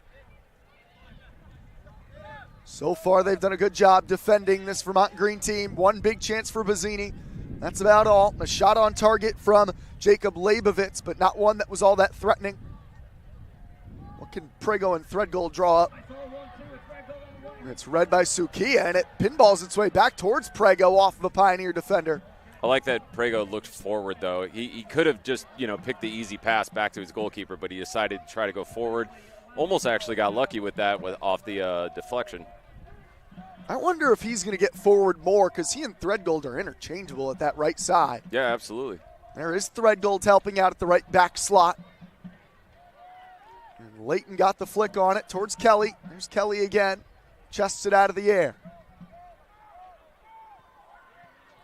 Leibovitz leading the pressure, and there was a foul behind the play as Sukiya took a hit from Leibovitz. The Pioneers think it was very late. There was quite the shout that came from Sukiya. I didn't get a very good look at it. There was players in front of my view from it, but it's a characteristic of this whole match. It's a lot of those just like half second, 1 second late, tackles for it. That is the card out of the pocket. No, I'm sorry. That's just his whistle. He's got a bright yellow whistle that I thought he was holding the yellow card. Just a talking to for Leibovitz. But a stern one. Just waving it around as a warning, Unless I lift it. Dare. Yeah, don't you dare. I got it right here. Looking for Hughes. The Green have done a pretty good job on Hughes. It was his chance that forced the save from Montali. But he has otherwise been, I don't want to say out of it, but we just haven't seen that much from him. Yeah, no, I'd agree. He was the one that I was looking for and that I was the most concerned about for Vermont. But otherwise, I haven't necessarily seen anything to be entirely concerned about. Talaby trying to play the 1-2 with Comey. Comey's had some success against Simi down that right side for the Pioneers. They flip it for Oberach. He's had quite the duel with Prego himself. And now it's reset for Kelly. Bazzini putting the pressure on. Comey, his 1-2 pass behind Goddard, but Leighton slow getting it away. Back for the VCU man and teammate of Musa and D.A. Comey. And now Hughes tried to get in behind Montali, read it, and D.A. played the bodyguard. Oh, that's some gamesmanship right there. Come on, that's gamesmanship. I think both these teams are guilty of that tonight. There's a little bit of the dark arts going on in this match, and I'm all about it. I love it. Sports. You smile so much when you say dark arts. It's supposed to be entertaining. Oh, you're a maniac, I think, but yeah, I love it. A little bit. Francesco Montali, so far the save of the night. A big left paw to deny Alec Hughes. Bazzini controls it with Zengek. But Simi was a step late. Goddard away from Leighton. And now he's got runners in behind. That's Smith. And the flag goes up on Jared Smith. Well read again, though, by Montali. He's aggressive. To give so much credit to him. He's been reading that ball all match so far. Because that was very dangerous. Because if he doesn't commit, if he stays anywhere, close, like halfway through his 18, that's potentially a shot on target. Threadgold jumps around Oberach, but it's Sukiya there to claim it. Just hasn't quite looked comfortable tonight, Gabe Threadgold. Playing a bit out of position, perhaps, due to the Green being shorthanded. To be honest, I don't think anybody's looked incredibly comfortable so far. Nobody's been able to have much time on the ball. Like, we haven't seen a lot of, 1-2 touches, passing sequences, little triangles forming around everywhere. Everyone's kind of trying to find their rhythm, but I think both teams, credit to both of them, they've both been pressing as a team really well. Would you call that choppy? Is it choppy action, or is there? It looks choppy as a viewer. When you're watching, you're like, I can't tell which is the better team at this time. That's how I view it right now. Right now, I call it very even. But I think they're both just doing a very good job of defending right now off the ball. That's in towards Hughes, and he was unable to climb up and get it. And D.A. was there to shadow him. Montali is able to jump up and grab it. He'll play it on the ground with Lockerman. Both teams are warming up some substitutes. And literally, look at all the black shirts right now. The second Montali rolled the ball out, Lockerman passed the ball out wide. It was a little bit slow from that, and then Western Mass was able to shift over to that side of the field and cover everything. Needs to be a little bit quicker, a little more zip. Just has lacked some pace. Bazzini loses out to Vergara. Will it be one of the star scorers who provides the difference maker tonight? A lightning bolt of genius. So far, nothing to separate these two sides. Vergara is passed behind Smith. And now the only option for NDA right now is to go long. There are not many of those options, you're right. Leibovitz, the one-man press. Zenge picks it up. He's trying to weave it through. One back by Gomez. Dangerous spot there for Zenge. Just couldn't find the outlet pass. Yeah, he got a little eager. Ooh, Simi good gets step it back. from Simi. Here's Zach Zenge. Zenge can't quite return it. He's in a tangle with Vergara. Leibovitz pokes it away. And now Bazzini goes to ground as he and Comey take a bump near the sideline. If those opportunities keep coming up where Zengi's receiving the ball within that space of the field, I understand that as a 10, your job is primarily to create, but it's also to use the movement of the players around you that are creating space for you, and we know that Zengi can strike the ball. We know that he can shoot the ball. So maybe just use that. If it keeps happening for it, maybe, once in a while be a little bit selfish. Go for it. There was a change before this throw-in. The former pupil of Adam Pfeiffer at Norwich, Mamadi Gianna, now plays as an Albany Great Dane. Steps in the attacking end for Comey. This is Gianna, heads it back across, and Mentali plays it on a bounce.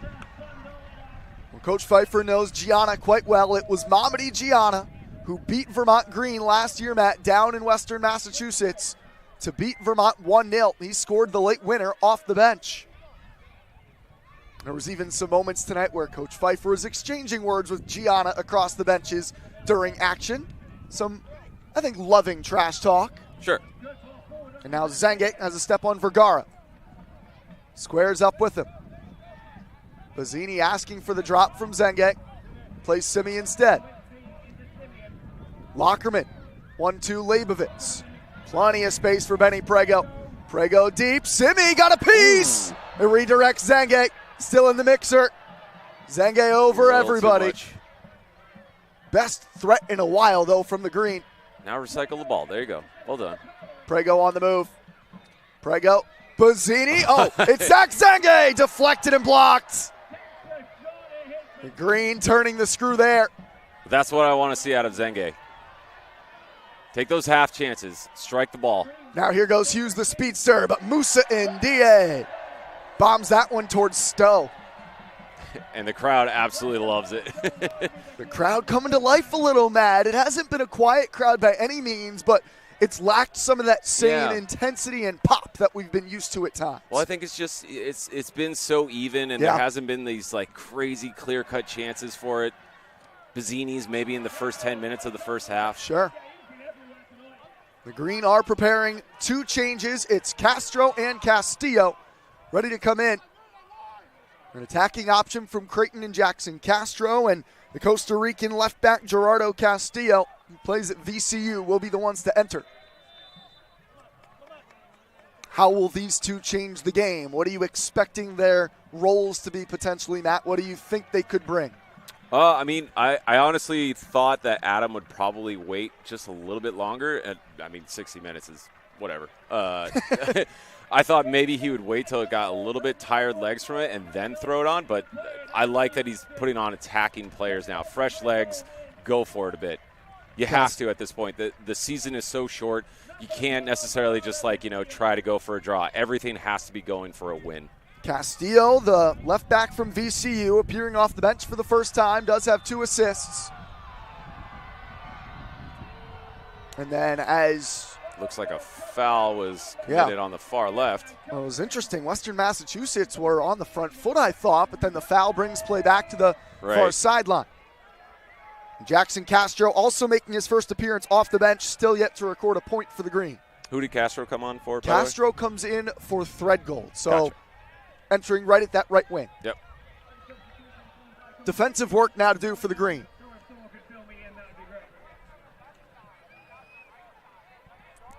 Looks like it will be Jared Smith with his cultured left foot to take it.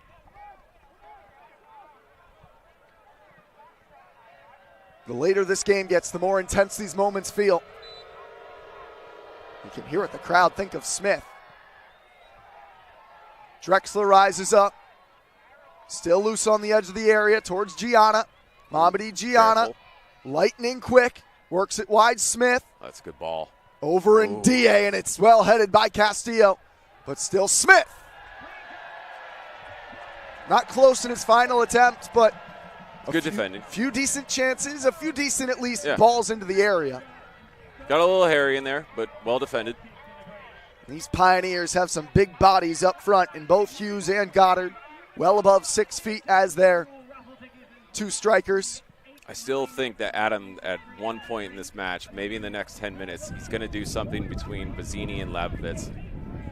Two of his leading scorers on the season. There's Castro. Be interesting to see how he works with Benny Prego. Prego has been so good, I think. And it's Castro to scamper inside. Outside of the foot. Leibovitz saved! Sersosimo down to his left, denies Leibovitz. Credit to Prego, though.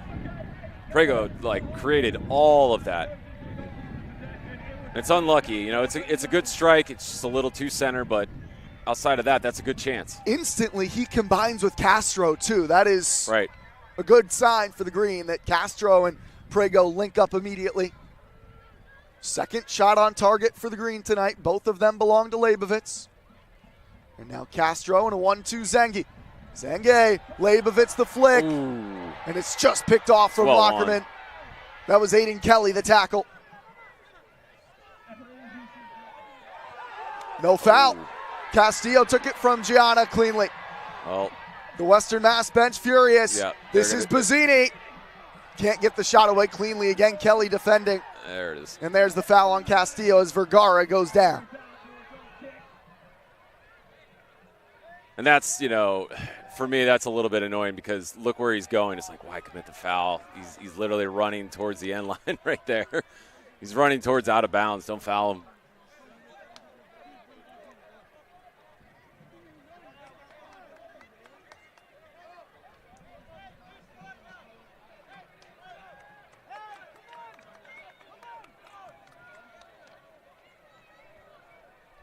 There is just some concern for Vergara. A few different Pioneers continue to loosen.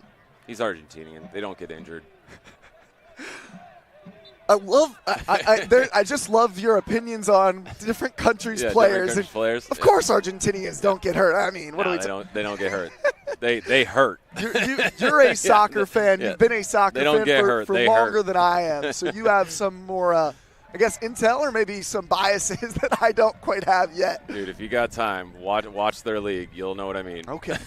I'll check it out. It's so entertaining. It's hard to keep track of all the soccer I want to watch, Matt. It's true. Focus on the Euros, I guess, for right now. Okay. All right. I'll try my best. A little bit of Copa. I'll watch my boy Enzo Fernandez at the Euros. Lockerman. This is a dangerous ball towards Bazzini. Really well defended by Talaby.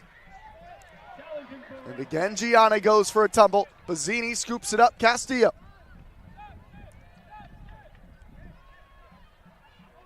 Castillo with quick feet, tight roping. He and Bazzini in the two-man game, but Castillo was looking for Zengek. Lockerman, he's got a big shot. Nick Lockerman! Big save from Sersosimo. I like to see that. Again to his left, and Leibovitz called for the foul on Oberach. Lockerman put his laces through it. I don't mind the tenacity, but I'd rather you try to just, make them commit to making an error. Like the only ball that they have out from there is either out of bounds or it's going to go right back to, players that are already positioned to win it back for Vermont there. The Green's starting to put some pressure on Gianluca Sersosimo. He has started every game. He's played every minute thus far for Western Massachusetts. And DA. Lockerman and Gianna. Couple of America East opponents this fall.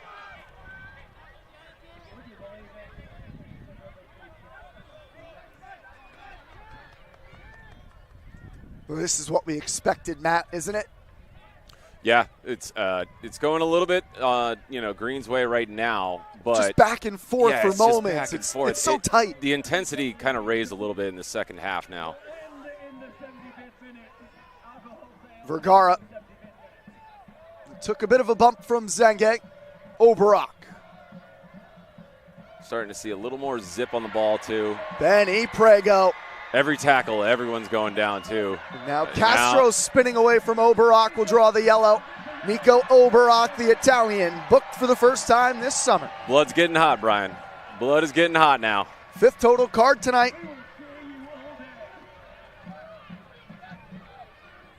I know it's maybe lacked the big highlights. It's not the 7-0 win over AC Connecticut, Matt. But what else do we expect? I've had so much fun tonight. This has been a delight. Hilarious to say that at a 0-0 right now. But I've enjoyed it. Yeah, exactly.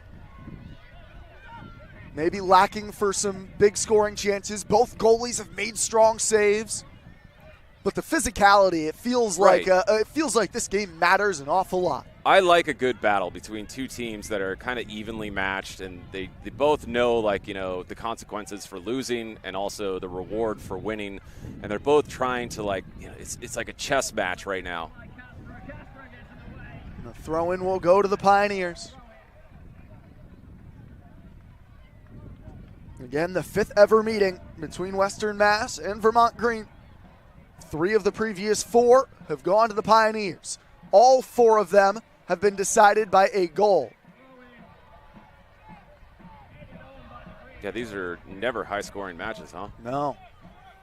2 teams that play disciplined defense when they square off.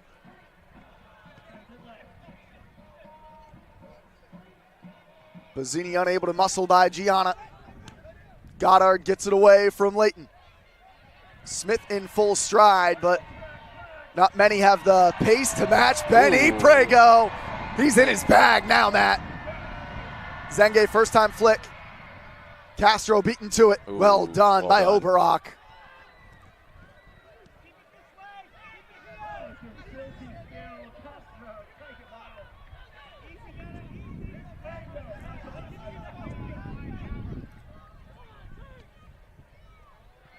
Castillo wins it back from Gianna. And that's tough to come in as a sub, too, in this type of match. You got to be switched on immediately. Castillo's doing a good job so far.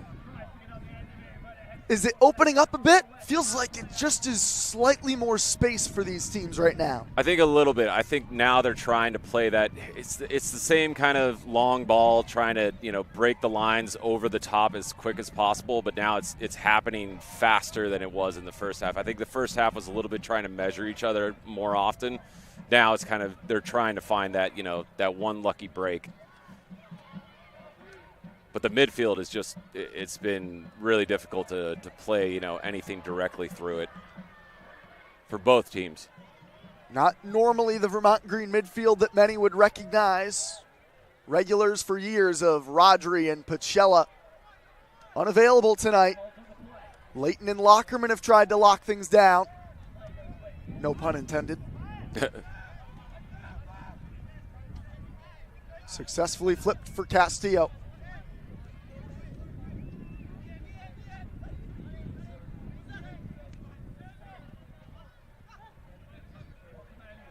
Well done for Lockerman there. Oh, unlucky. I thought that was going to reach it. Oberock got there first. Now recovery work to do for Prego. Who's got wheels for days. He does recover so nicely. Drexler covering with him. That's well done by Oberock to wrestle it back. Drexler intercepts, and it's Prego.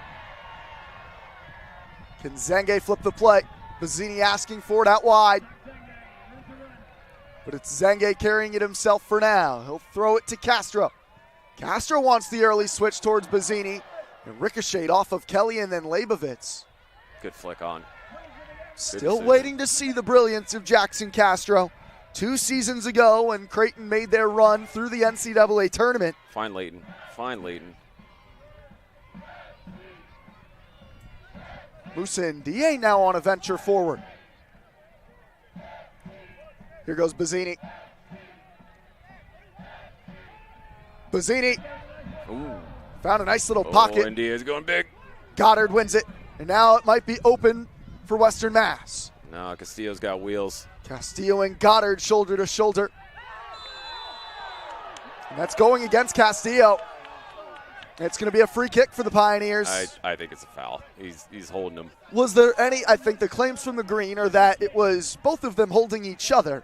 Any of that there, or was that Castillo who initiated? Yeah, I think Castillo initiated. Fair What enough. I was thinking earlier was I think Adam does a 40-yard dash as a measurement for all of his players, especially his wide players. He's like, how quick can you do a 40-yard dash? Because every wide player for Vermont literally just Pace covers for days. ground. It just blows my mind. 3 changes are now coming for Western Massachusetts. First, Zach Sauer, a defender from Northeastern. Augustine Boati, an attacker from Boston College. The youngster at 19 years old is on for Smith.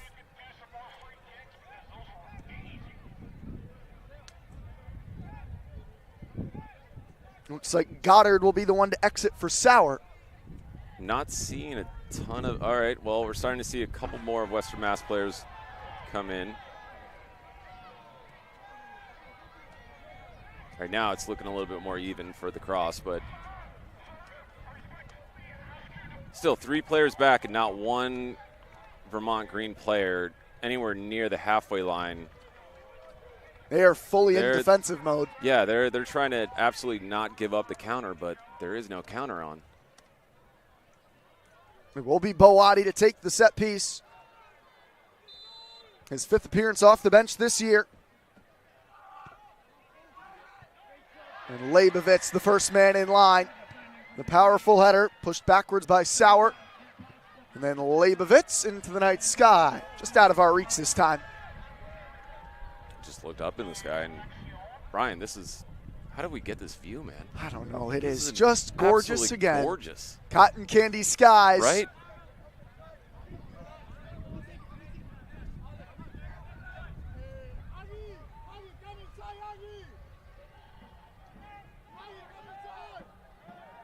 Well done by NDA there.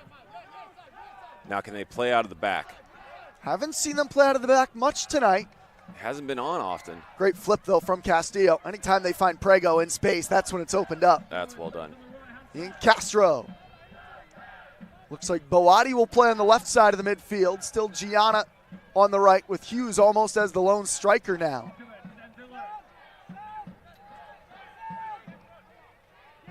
This is Sauer in front of Bazzini. Bazzini, an early ball that almost drops for Zenge. Then Castro unable to force it through for Leibovitz. The center back, Kelly, avoiding the stabbing challenge of Lockerman. And Talbot comes wide. Sauer. Hughes turn to chase. Roll it quick. There you go. But Western Mass already in place defensively. I think they've gone to a back 5, Matt. Yeah. Or at least a That's what I was seeing too. 3 with a couple of wingbacks. That was awkwardly done by Sauer. Zenge picks it up. Bazzini claiming it hit Sauer's hand towards Leibovitz. He couldn't rise up for it. So what does this change for Western Mass? Back 5 look with a couple of the 3 Off the center ball. backs. Yeah, off the ball, absolutely. I think they've switched now to a back 5. Looks like Talaby has moved centrally with Sukia and Kelly. Sauer on the right side with Oberock on the left. I apologize. I missed who replaced Vergara. They've got Austin Rock in the midfield, a Central Connecticut State midfielder. Yeah, off the ball, he's been dropping in to make that back 5. So it's Rock working with Gomez in the middle. Gianna and Boati are wide in the midfield with Hughes as the lone striker, and I guess I would call it a 5-4-1, at least defensively. Castro looking first time, and Zenge made the run, but Sir Sosimo's there first.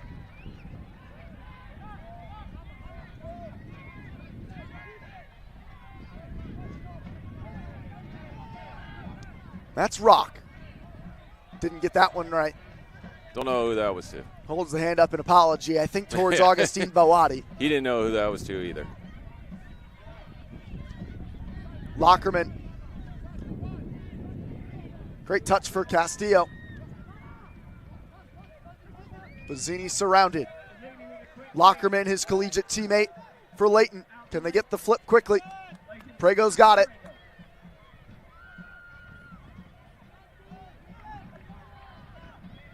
the ball. Right now, I'd say keep the ball. As Lockerman can't do it. Now the break might be on. Here goes Boati. He can fly. Dangerous here for the Pioneers. Attacking Drexler. Augustine Boati. The recovery work from Prego and the Green are back defensively. Well done. Benny Prego, man. He's been everywhere. They've needed him tonight. Neither of these teams want a draw. I think the Pioneers might be the happier of the two with it, though. When you consider that they don't have to play Seacoast the rest of the year. They only have one more match against Vermont Green, and that is the season finale. Well, that was in the back of my head, honestly, when I was thinking about this. So now they're playing a back five. Feels like they are not feels like settling, they're okay with potentially a draw because they don't have to face Seacoast again. Yeah, in theory, they are feeling fine at the moment with a point on the road, or at least right. Wouldn't be all that upset. Castro invites Oberach to dance, and Oberach positioned well. He's done really well tonight, Oberach. He hasn't gone in recklessly at all. He's judged his timing for his tackles, used his body well. Hughes trying to clip it. Or Rock clips it for Hughes, excuse me. Good touch. Alec Hughes. He's got an eye for goals, scored 15 times for UMass in the fall, 8 so far on the summer season. He and Bazzini have both struggled to get their moments tonight. I still think there's a change coming at some point. I think it's going to happen right around the beginning of like the 80th or maybe right in the end of it. I think Bazzini's going to come in for Leibovitz, like switch. Sure. The Green have Bawa and Zambrano and Combe as some attacking options. Lucas Windshower also available. Castro handled by Kelly. Lockerman. Diego Castillo squares up with goal. Tries the right-footed cross that pinballs Lockerman. Reset Layton. Castro, 1-2 Lockerman. Tight spaces now for the Green in attack. You can see Western Mass sitting deep.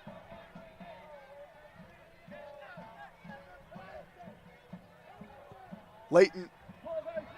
And Sersosimo actually takes that one maybe out of the corner. I think that was more of a pass than a shot, but it ended up towards the target. Drexler does well. Layton controls. Well, Hughes can be a one-man counterattack. DA and Drexler have dealt with him to this point. Now Castro has wandered down this left-hand side. Bazzini central. Cultured touch. Doesn't get it right with his left. That's the weaker of his 2 feet.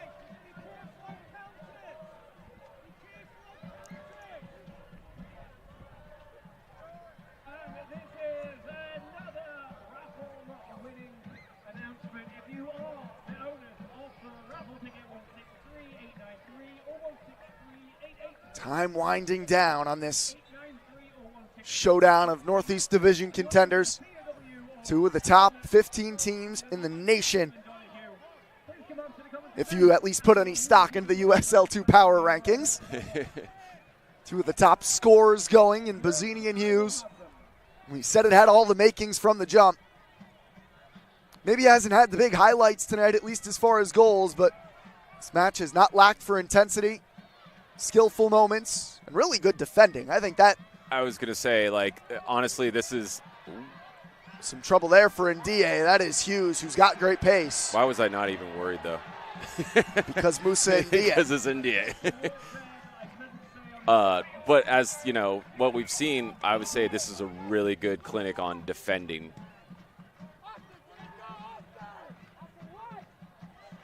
Zenge does get it back after Boati almost picked it from Drexler. Get it to that man right there. Get it to Benny Prego and let this guy cook tonight. Keep him going. I wouldn't be shocked if he finds himself in a dangerous spot, if he's the one that gets the winner or helps create it. We cut back not on that time for Lockerman. And this gives Boati some room to run. Not a lot of options yet. Has to go back. It's well done from Green there. Drexler and Ndie are very focused on Hughes, aren't they? Yeah, absolutely. They have given him nothing. Scraps.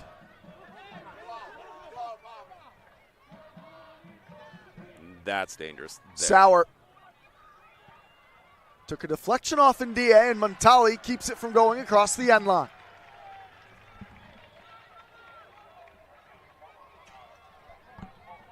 Montali content to put it back in play quickly. The Green are feeling comfortable on the ball right now. Or at least they have time on the ball more so than... A little bit more, yeah. But look how many black shirts are already back. There's 2 banks already.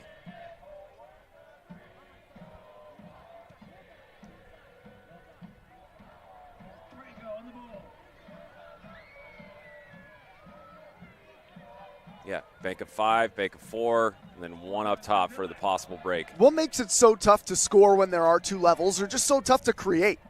I mean, what I noticed before is when Green would actually get within like the corner area, like anywhere, near the flag there, it was always 2v2. And I was kind of waiting to see if maybe, Leibovitz would come over or one of the center mids would come over.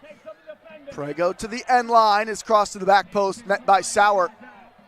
And try to create maybe like a 3v2 just to, maybe get into the box and then create maybe a shooting chance from there. So far, it's always like it's looking 2v2, so it's easier to defend from there. So what's your next option? Cross.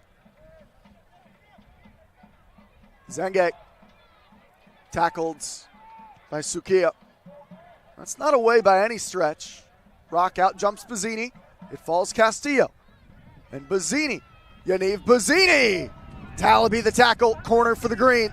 He draws so many fouls. I was kind of anticipating he was about to get fouled there. Really impressive challenge by Talaby. Had to be timed perfectly. They're climbing to their feet in the bleachers. Is this the moment for the Green in the 85th? Will there be a winner? Zach Zengek. Good cross. Sosimo stays home, but Kelly gets up for it. Lockerman towards Ndiaye. Boati, and now Gianna. And now could the break be on? Mamadi Gianna met stride for stride with Ndiaye. And the pass behind Hughes. Prego restarts it. Now Zenge wants to charge. Are their numbers too far forward for the Pioneers? They recover nicely. Right. There's another change coming for the Green. It is the full of pace attacker, Ernest Bawa, ready to come on. And this you do not want to see if you're on his side, marking him. This is fresh legs coming on.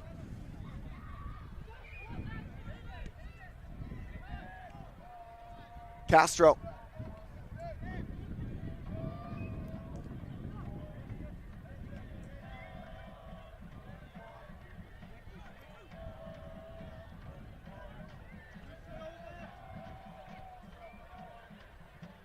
Prego gets it back from Boati. Stops on a dime. Lockerman, Nick Lockerman. Ooh. Okay. Just barely spinning wide. Not the worst effort from Lockerman, but off target. And it looks like for Leibovitz. You got it. So Bazzini up top. Castro's going to come to the near side. They want Bawa down the right-hand flank.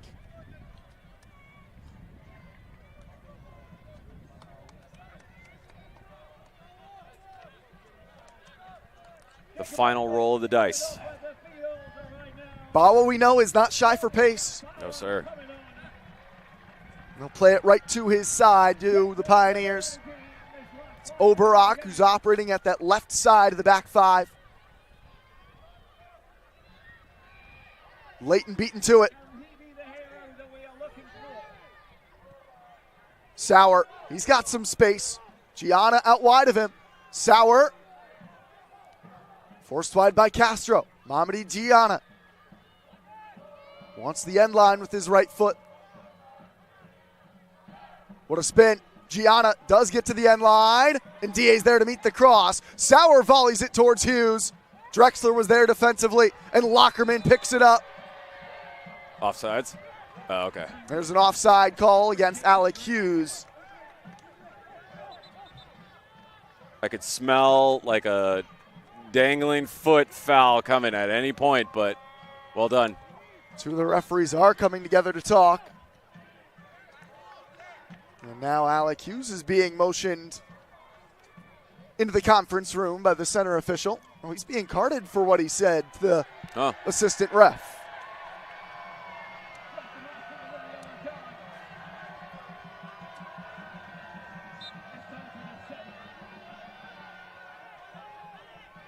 Time running short in the search for a winner. Zenge trying to spin off of Talaby, and DA's ball falls short.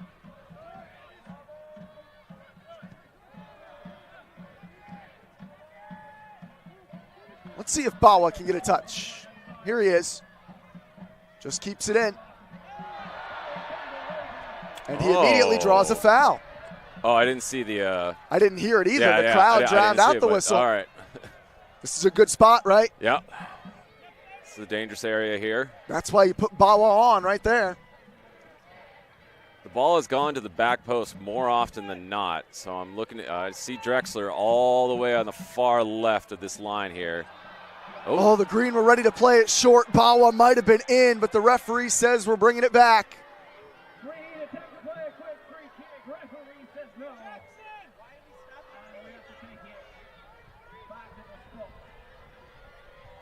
Yeah, I'm not sure why he stopped the play after that, but we'll find out later. Apparently something wasn't quite ready. Almost a really opportunistic vision from the Green. This is Lockerman to put the ball in play. Bazzini's at the near posts. It's a goal kick. Bazzini doesn't agree. Can he get one chance? Can Alec Hughes get one chance for the visitors? There is no rush, though, for Western Mass.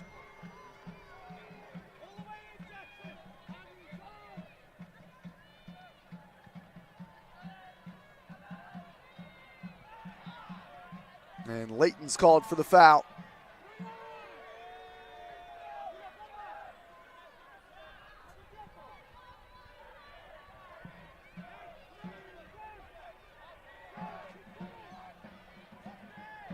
What do you think, 3 minutes stoppage time? No goals. Maybe 4. There's been a lot of stoppage I would fouls. guess 4. Yeah, I think 4.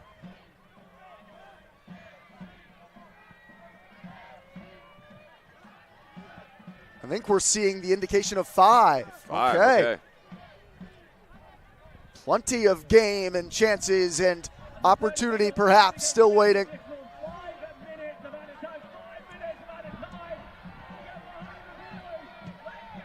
Zenge behind Bazzini. And it's a foul against Bazzini as he catches Kerman Sukiya. You can hear the crowd are unimpressed.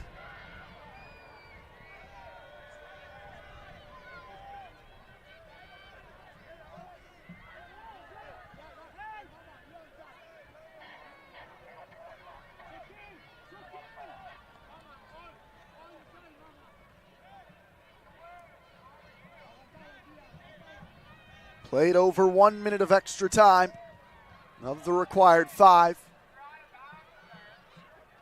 It falls nicely for Mamadi Gianna. Gianna had thoughts of a screamer, disrupted enough by Layton. Layton has had to put in a shift today. I thought he's done a good job for the whole match. He's been consistent. I understand that he hasn't necessarily been like a creative outlet for it, but he's done his job. It's to clean up the ball when you're out of possession. He's kept it simple, kept it conservative, hasn't lost the ball often, made the right tackles. Drexler trying to force it for Bawa. Prego urging Oberock back to his feet. Castillo in these wide areas. Again, the Green forcing him deeper. Layton sprays it out. Prego. Bawa joining the mix in the middle. Prego. A burst to the end line.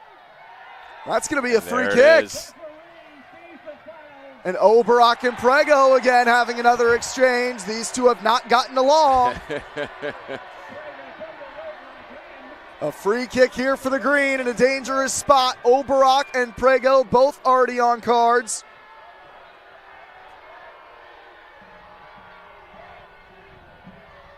At the end of the day, though, Matt, a free kick is what the Green are going to take from this again on Prego's run. At this position, too, this is very dangerous. And right now, can Bazzini shake his defender? Can Drexler climb the ladder? Right now, everyone is on the 6. If you could play this quickly. There are numbers forward. This is Lockerman in his USL2 Vermont Green debut.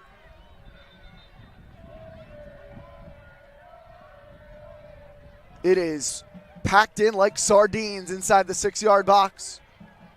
And still the official unhappy with all the movement. Bazzini trying his best to shake his marker, Sukiya. I'm not sure what the...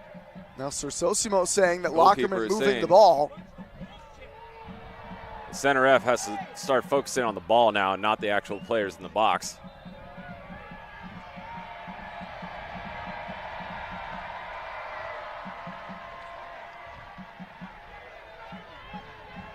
Oh, this could get ugly here. Yeah, this is going to blow over. Sersosimo's going to be booked.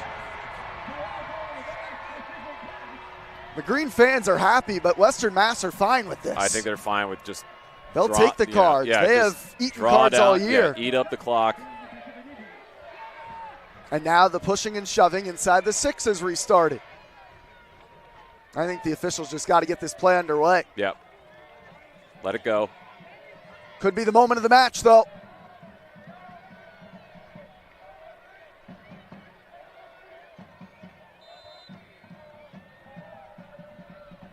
Nick Lockerman, the left foot.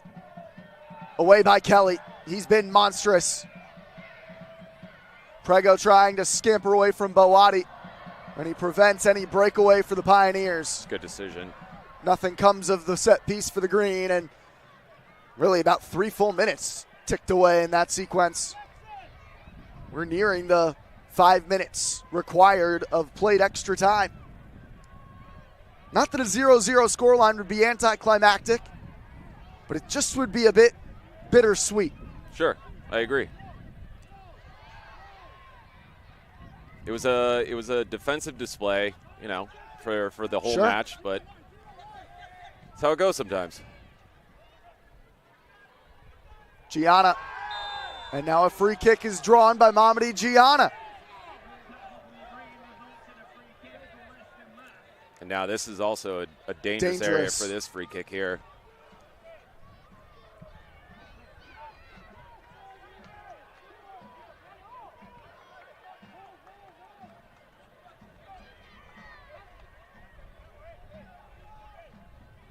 Two in the wall. This is Rock.